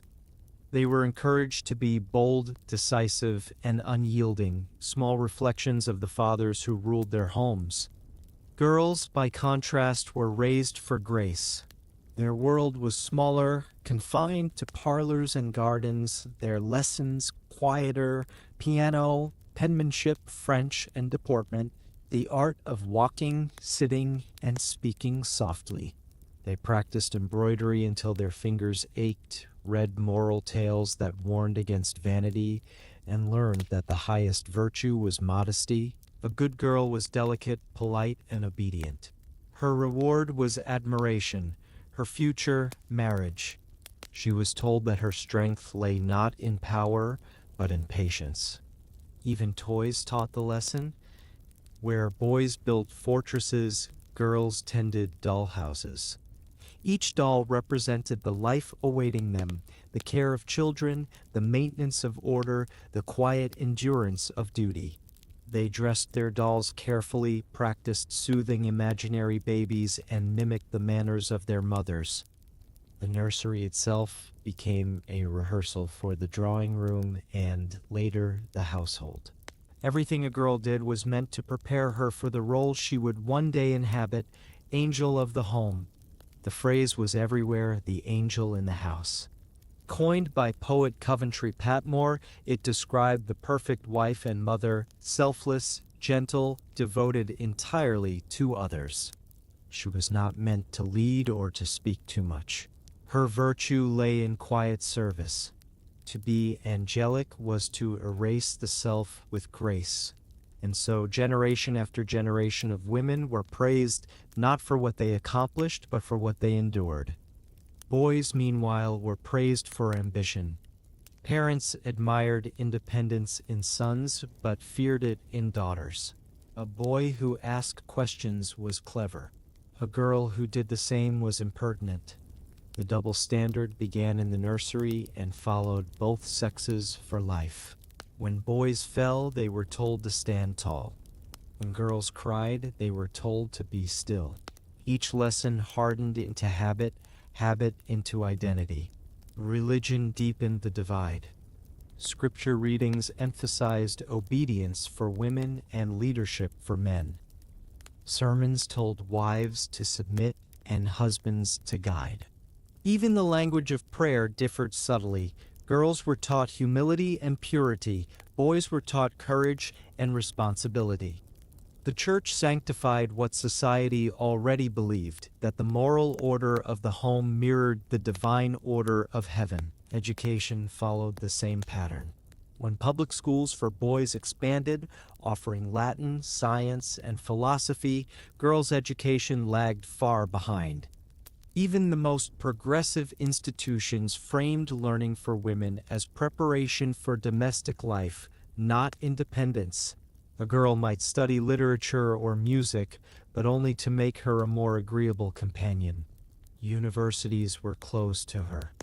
The door to intellect opened slowly, and only for a few who dared to knock. Still, even within those limits, women found ways to resist quietly. Some governesses encouraged curiosity beyond the prescribed curriculum, slipping forbidden books into lessons. Mothers passed along their own secret knowledge, botany, languages, even politics, in the safety of afternoon walks. And when the century ripened toward reform, the daughters of these homes became its earliest voices of change. But in the heart of the Victorian age, their rebellion was hidden under layers of lace and restraint. For men, the cost of power was pressure. They were expected to lead, to earn, to carry the moral weight of the family. A single failure could stain reputation for life. The stoicism taught in childhood became a lifelong burden. A man could not confess fear or doubt even to his wife. He provided, she endured. Both were trapped by the same system, each playing a role the other's silence required. In the middle and upper classes, these gendered expectations were performed like theater. Dinner parties, social visits, and public appearances reinforced the illusion of perfect harmony. Husbands spoke of business and politics. Wives smiled and served tea. Every gesture confirmed the unwritten script of propriety. Behind the curtains, however, many lives bent quietly under its weight. The system that glorified women's self-denial also erased their suffering. The ideal man, armored by duty, often found himself alone behind his composure. Among the working poor, gender lines blurred slightly under necessity. Women labored in factories, washed linen, or sold goods in markets. Men, when work was scarce, helped at home. But even here, the old beliefs lingered. A woman who earned too much risked shame. A man who failed to provide risked ridicule. The expectations of gender were like gravity, invisible but inescapable, pulling every life into its appointed orbit. Literature mirrored this world. Novels taught moral lessons through heroines who suffered virtuously and heroes who triumphed through endurance. Women were praised for purity, men for strength. Even love stories rarely granted equality. They ended in reconciliation, not revolution. Each page reassured readers that the natural order remained intact. To question it was daring, to live otherwise was scandal. And yet in diaries, letters, and whispers the cracks began to show. A governess confessed exhaustion, a wife her loneliness, a son his fear of failing his father. These private truths revealed that beneath the discipline of gender lay a deeper hunger for connection, understanding, and freedom from expectation. But such feelings had no language yet. They waited, silent and patient, for a new century to name them. For now, the boy in the schoolroom and the girl in the parlor continue their separate lessons. He learns to lead, she learns to yield. Their paths diverge, their destinies shaped not by choice, but by the invisible architecture of custom. The world tells them they are opposites, sun and moon, command and obedience. But they are more alike than anyone around them dares to see. Two children learning the same lesson in different forms, how to hide their true selves to fit the design of their age. Part 11, Faith and Fear of Hellfire. Sunday morning in Victorian Britain began not with joy, but with duty. Church bells tolled across towns and villages, their iron voices echoing through the fog. Families dressed in their finest, fathers in dark coats, mothers in gloves and bonnets, children in stiff collars and polished shoes. The Sabbath was sacred, a day of rest from labor, but never from order. Even leisure was structured, wrapped in scripture and restraint. To step outside the rhythm of piety was to risk the soul itself. Religion was not simply a belief in this age, it was a framework for existence. The Victorians built their morality upon it, their sense of hierarchy, family, and law. Faith bound the empire together as tightly as its railways and factories. It justified hardship, explained loss, and promised reward in the world beyond. And yet, for the children who grew beneath its shadow, religion was rarely a gentle comfort. It was something larger, louder, and infinitely stern. In parlors and nurseries alike, the day began with prayer. Before breakfast, small hands clasped tightly, voices whispered familiar words. At the table, gratitude was recited with precision. After supper, the family gathered for evening devotions. Children learned scripture before stories, hymns before games. The Bible was the first and often the only book allowed on Sundays. It stood beside the clock on the mantel, unchanging, unquestioned, absolute. To be good meant to be godly. Disobedience was not merely a mistake, it was sin. A lie, a broken toy, a forgotten chore, all carried moral weight. Parents warned that the eyes of heaven saw every deed, even those hidden in darkness. God was both protector and watchman, loving yet watchful, merciful yet exacting. Children grew up feeling his gaze upon them always, an invisible presence that turned guilt into reflex. Many Victorian children feared hell long before they understood love. Sermons painted it vividly, a pit of endless fire where the disobedient would cry forever.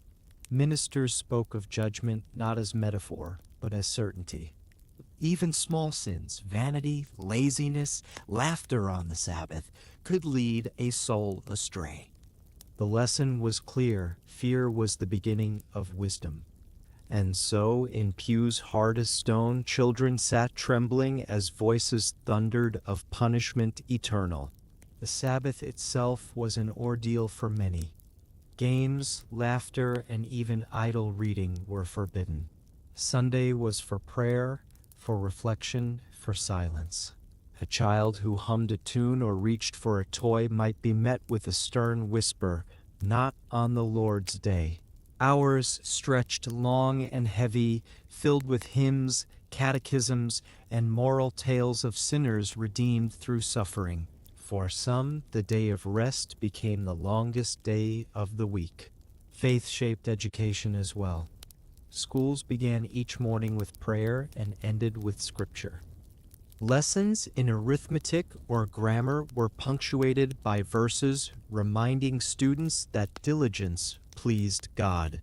Misbehavior was sin, punishment, divine correction. Teachers reminded children that their souls, not just their marks, were at stake. Salvation hung like a shadow over every task, turning learning into penance. For girls, religion carried special weight. They were taught to model themselves after the Virgin Mary, pure, gentle, submissive. Obedience was not just social virtue, but spiritual duty. A quiet girl was praised as angelic. A bold one was warned against pride. To be good was to be humble, to disappear gracefully into service. Faith gave them meaning, but took away their voice. Boys, too, bore their own burden of belief. They were told to become moral leaders, to rule their future households with righteousness. But the same sermons that exalted authority also filled them with fear of failure. To fall short was to shame both family and God. Thus, while girls learned to fear their own independence, boys learned to fear their own weakness. Religion promised salvation but left many feeling never quite worthy of it. For the poor, faith was often their only comfort.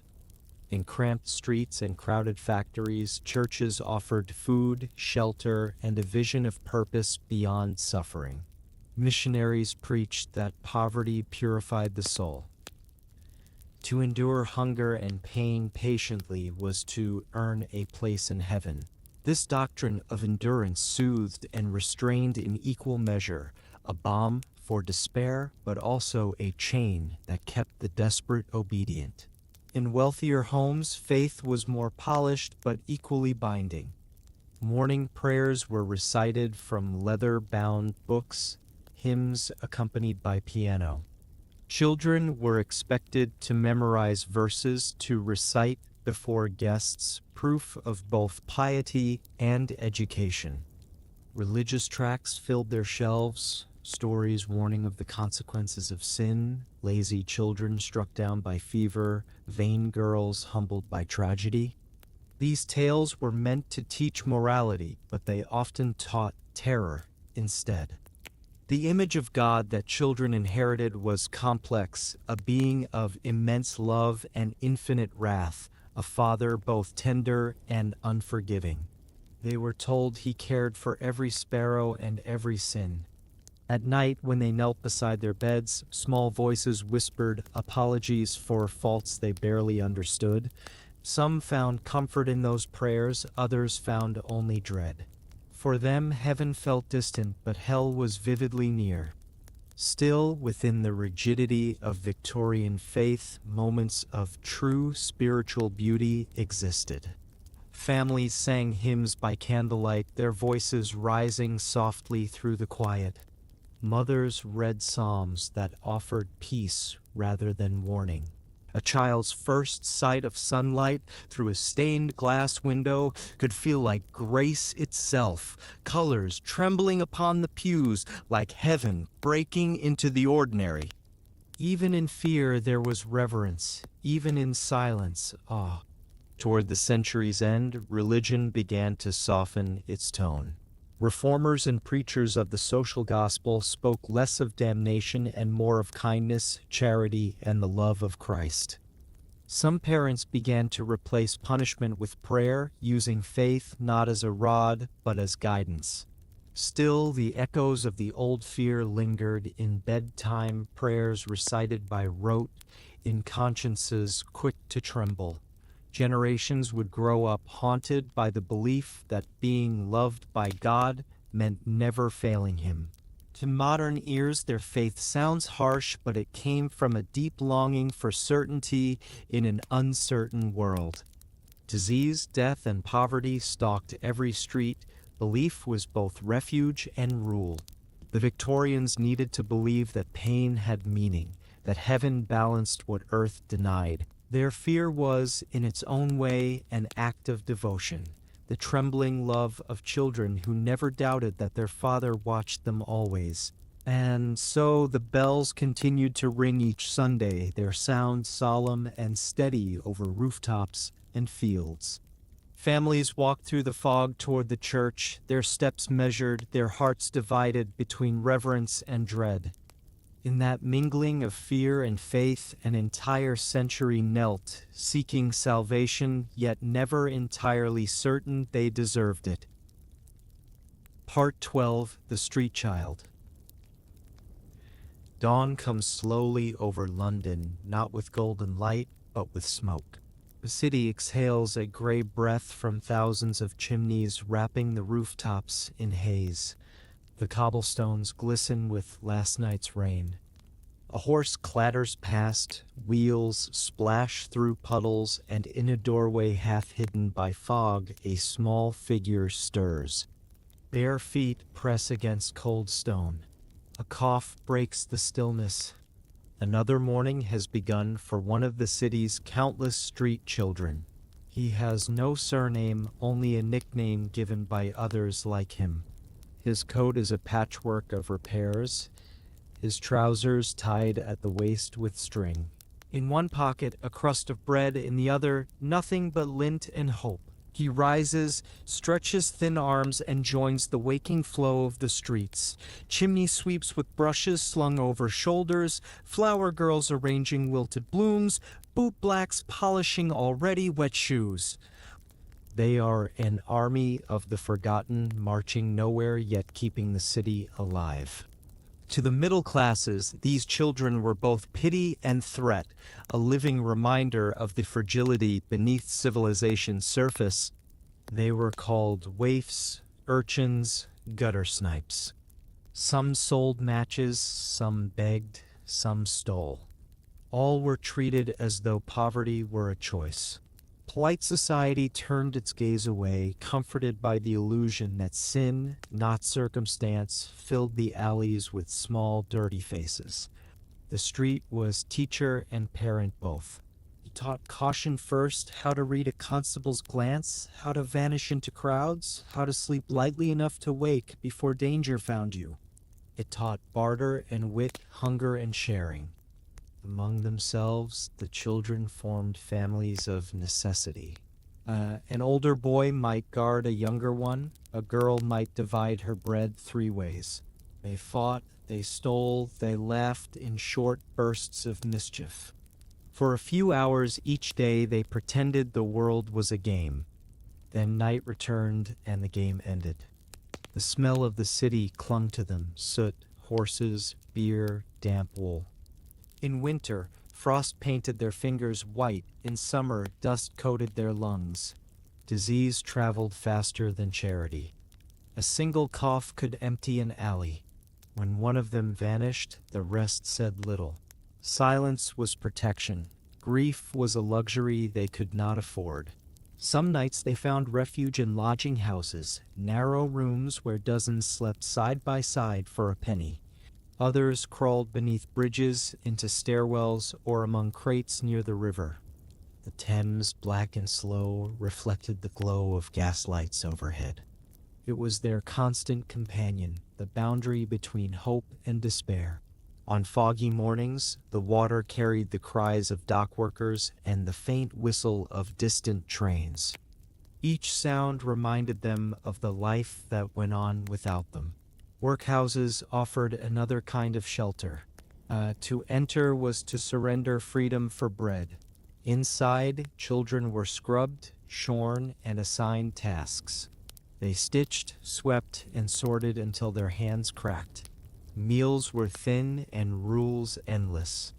Silence at table, eyes down, no speaking without permission. The promise was moral improvement, but the reality was monotony. Many ran away, preferring hunger in the open to discipline behind walls. Reformers visited occasionally, ladies from charitable societies, clergymen with pamphlets and good intentions. They recorded names, distributed tracts, sometimes offered tickets to industrial schools. A few children were rescued, many were not. Charity moved slowly, and the streets always moved faster. By the time help arrived, the faces had changed, the need remained. Yet even here, among soot and sorrow, humanity survived. Children shared warmth under tattered blankets.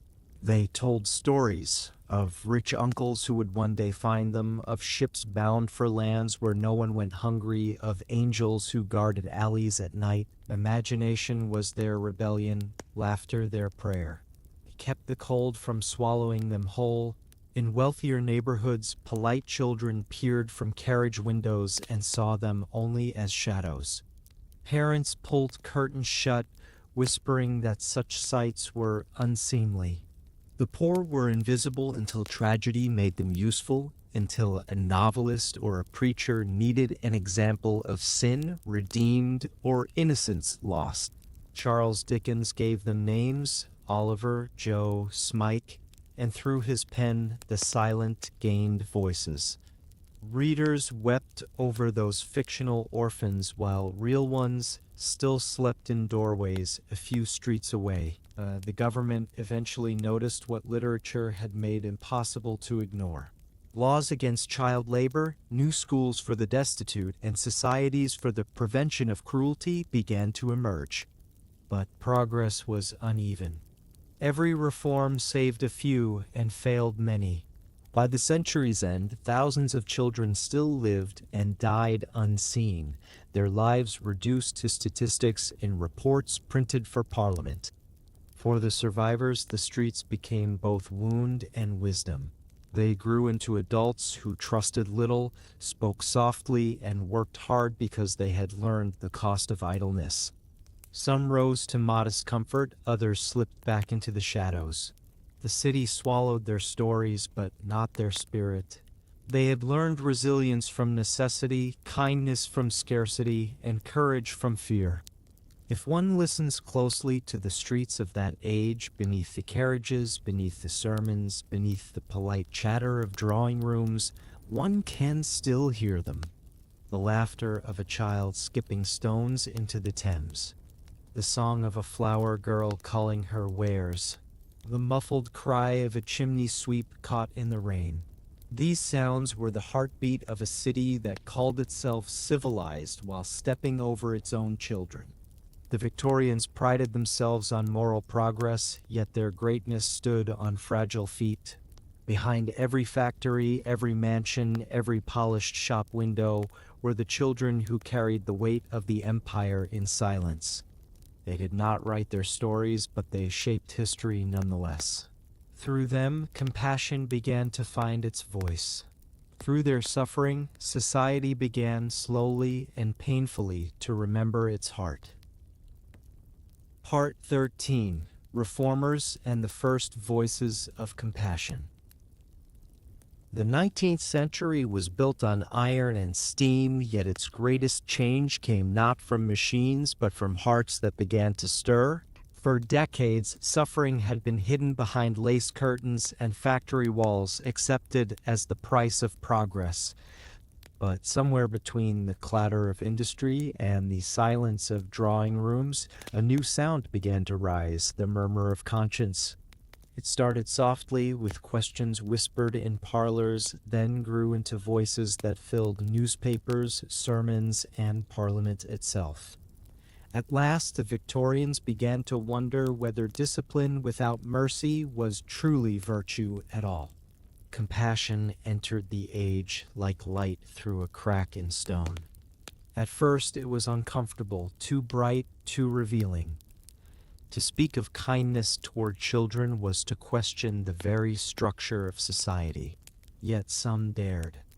Writers, preachers, physicians, and mothers began to challenge the belief that fear and pain were the only teachers worth trusting. They asked if obedience purchased through suffering could ever produce moral strength. They looked at small faces in factories and schools and saw not sin, but innocence in need of care. Charles Dickens was among the first to give those children a voice the nation could hear. His novels, Oliver Twist, Nicholas Nickleby, Bleak House, were not just stories but revelations. He described orphanages as cold as prisons, workhouses where the hungry begged for more, schools ruled by cruelty disguised as piety. Readers, many of them mothers, wept over pages that mirrored the streets outside their own homes. For the first time, the suffering of the poor ceased to be invisible. Through his words, pity became public, and shame began to change direction away from the poor and toward those who ignored them. Other reformers soon joined the chorus. Lord Shaftesbury, a politician of deep faith, fought to limit the hours children could labor in factories and mines. He walked through slums himself, his boots coated in mud and despair, returning to Parliament to speak of what he had seen. Each speech struck against the nation's conscience like a hammer against stone. His factory acts, passed across the decades, began to pull children out of darkness, slowly, unevenly, but undeniably. Mary Carpenter, a teacher and social reformer, turned her attention to education. She believed that ignorance, not wickedness, bred crime. Her ragged schools, named for the tattered clothes of their students, opened their doors to those the system had forgotten. She taught reading, writing, and morality through patience rather than punishment. To her, every child, however poor, carried the spark of divinity. Her schools became models for future generations, proving that compassion could be as instructive as discipline. Doctors, too, began to question long-accepted cruelties. They condemned child labor not as moral decay, but as medical catastrophe, small lungs filled with soot, bones stunted by malnutrition, eyesight ruined by factory dimness. Public health became a new frontier of morality. Clean water, sanitation, vaccination, these became acts of mercy as sacred as any prayer. For the first time, care for the body was seen as part of care for the soul. In churches, some ministers replaced sermons of wrath with messages of empathy. They preached the social gospel, teaching that to serve God was to serve the suffering. Soup kitchens, orphan charities, and rescue homes appeared under church roofs once reserved for doctrine alone. Faith, long bound to fear, began to find gentleness again. Even the old Sunday schools softened their tone, turning from threats of hellfire to lessons of love and hope. Art and journalism joined the movement. Illustrators sketched the thin faces of workhouse children. Photographers captured poverty with a truth no polite denial could erase. Newspapers published exposes of abuse in factories and orphanages. Reform societies multiplied, their pamphlets fluttering through cities like leaves of conscience carried by wind. What had once been whispered now filled the air. Victorian morality, once defined by silence, was beginning to speak. Still, the change was slow, uneven, and resisted. Many fathers saw compassion as weakness. Many teachers clung to the cane. They feared that kindness would spoil character, that empathy would dissolve discipline. Reformers were mocked as sentimentalists, accused of undermining the very fabric of order. Yet the tide could not be turned back. The old certainty that children were born sinful and must be tamed through pain no longer satisfied a generation beginning to see that love could instruct more deeply than fear. In drawing rooms, mothers began to question the customs they had inherited. They kissed their children more often, lingered longer at bedside prayers, allowed laughter where once there had been only composure. These were small rebellions, but they carried immense power. Change often begins not in parliaments, but in parlors. Through affection, they redefined morality, not as suppression of feeling, but as the guidance of it. Writers like John Ruskin and Florence Nightingale extended compassion beyond the nursery and the street, envisioning a moral society built on care rather than conquest. Nightingale's work during the Crimean War showed that tenderness could save lives as surely as strength. Her reports on hygiene and hospital reform transformed not only medicine, but ethics. She proved that discipline and compassion need not be enemies, that one could serve order without cruelty. By the century's closing decades, the first Child Protection Acts appeared, legal recognition that the young possessed rights independent of their parents. Orphanages improved, public schools expanded, and the idea of childhood itself began to change. No longer merely preparation for work or virtue, it was beginning to be seen as a sacred stage of growth, deserving of nurture and play. The language of fear was giving way, word by word, to the language of care. And yet, even in progress, the past lingered. The children of reform grew into parents who still hesitated to show tenderness, their hands conditioned by the habits of their elders. Compassion had entered the world, but it was still learning to speak fluently. It stumbled, as all new languages do, yet it could not be silenced again. The great reformers did not erase the darkness of their age, but they lit small lamps within it. Each law, each book, each act of mercy became a spark that spread through parlors and classrooms, through newspapers and sermons, through the tired hearts of people who had long mistaken fear for virtue. They taught their society, gently but insistently, that morality without kindness is only pride, and that love, once awakened, does not return to sleep. Their legacy was not perfection, but possibility, the promise that even the hardest ages can soften, that even in the shadow of discipline, compassion can take root and bloom. Part 14: The Turning Tide. Change seldom arrives with fanfare. It seeps in quietly, like light under a door. By the late 19th century, that light had begun to spread across Britain's households and schools, softening what had once been harsh, warming what had long been cold. The old certainties that authority must rule through fear, that silence built virtue, that children existed to be shaped, not cherished, were beginning to fade. A new vision of humanity was stirring, and with it a gentler way to raise the young.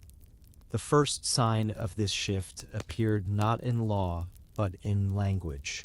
Words like discipline and obedience began to share space with others: care, nurture, understanding. Writers and educators spoke of developing the mind instead of breaking the will. Psychology, a new science still finding its footing, suggested that children were not miniature adults but growing souls, shaped as much by affection as by correction. Where once the rod had ruled, reflection now began to whisper.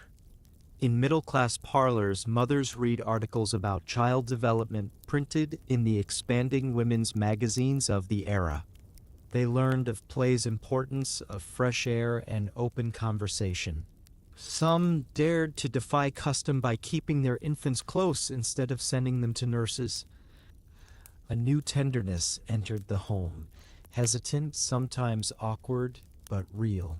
Fathers, too, were changing. Industrial success had given them leisure, and leisure gave them the chance to look upward toward their children's faces instead of merely their ledgers. Education followed this current of renewal.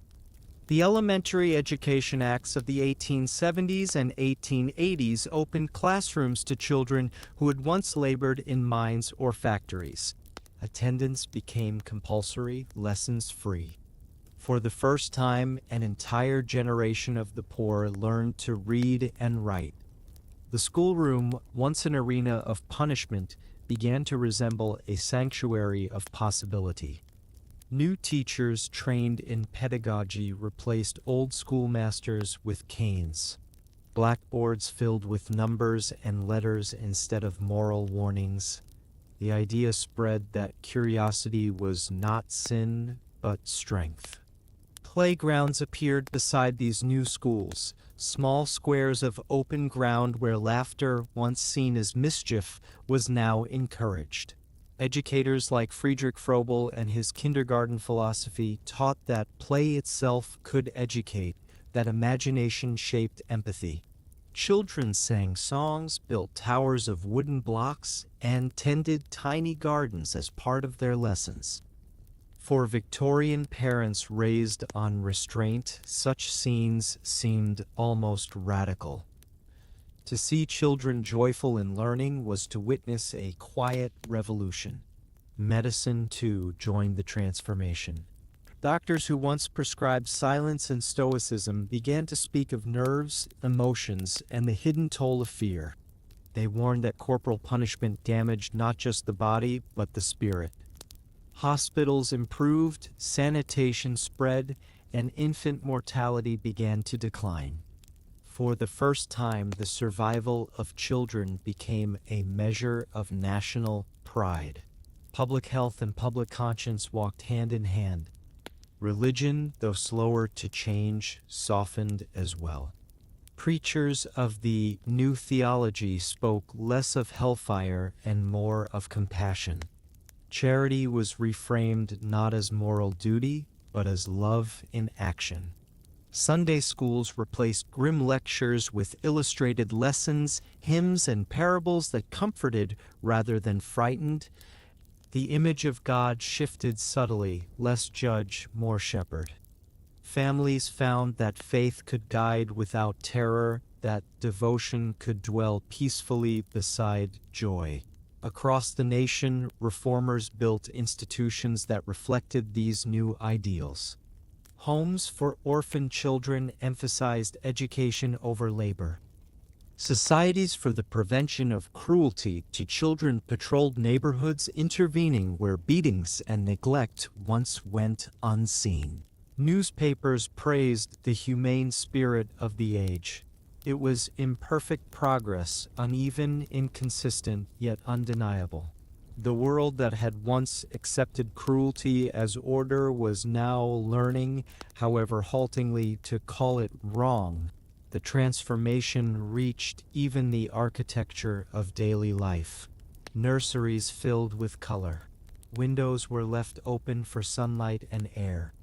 Bookshelves overflowed with stories meant not to instruct, but to delight. Alice in Wonderland, Peter Pan, The Wind in the Willows. These tales, filled with wonder and rebellion, invited children to dream rather than merely to behave. For the first time, the Victorian imagination turned not upward toward heaven or empire, but inward toward the innocence of youth. Childhood, long treated as a rehearsal for adulthood, began to be cherished for its own brief magic. Still, the past did not vanish overnight. The habits of centuries clung stubbornly to even the most progressive homes. Many parents still raised their voices when frightened for their children's safety, still reached for the switch before the conversation. But doubt had entered the heart of the old system. Where once cruelty felt righteous, now it left an aftertaste of shame. And shame, though painful, was the seed of transformation. The press amplified the movement. Pamphlets and books spread new ideas at a speed unthinkable a generation before. Reformers used photography to reveal what words alone could not: the faces of the poor, the thinness of their arms, the depth of their eyes. Viewers could no longer claim ignorance. They saw, and seeing changed them. The Victorian capacity for sentiment, once mocked as weakness, became a moral force strong enough to bend policy and hearts alike.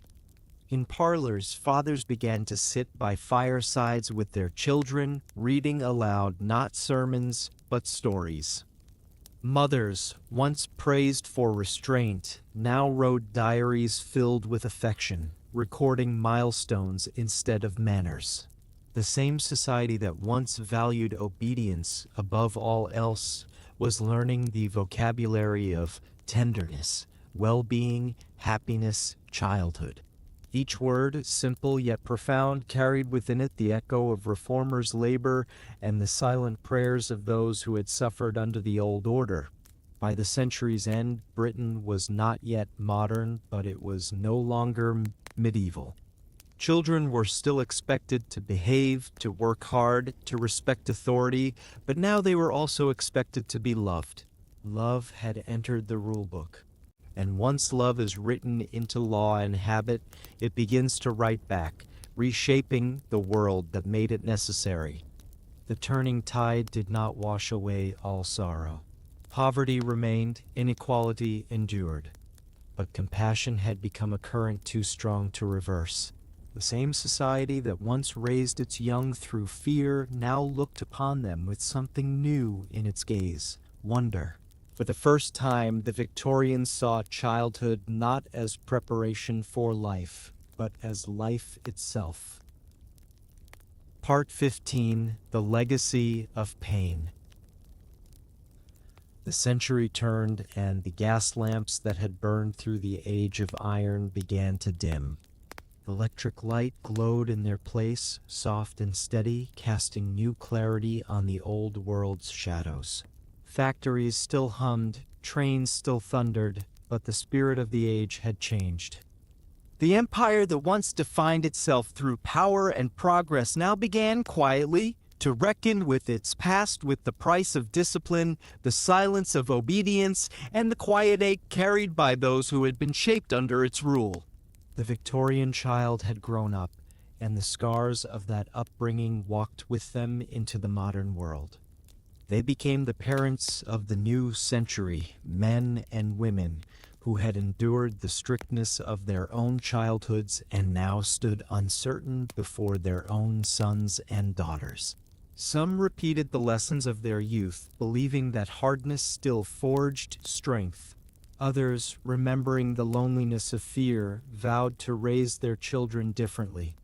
Across kitchen tables and in nursery rooms, the battle between tradition and tenderness continued in miniature, a struggle not of ideologies, but of memories. Each generation, it seemed, had to learn compassion for itself anew. The Victorians had believed that pain built character. Their descendants began to learn that pain, when unacknowledged, builds distance instead. A father who had never been hugged found it difficult to embrace his son. A mother who had been taught to suppress emotion could not find the words to comfort her daughter. The walls of restraint, though cracked, still stood within the heart. Even as the world modernized, as automobiles replaced carriages and telephones replaced letters, emotional silence remained the heirloom of the age. And yet the legacy was not only sorrow.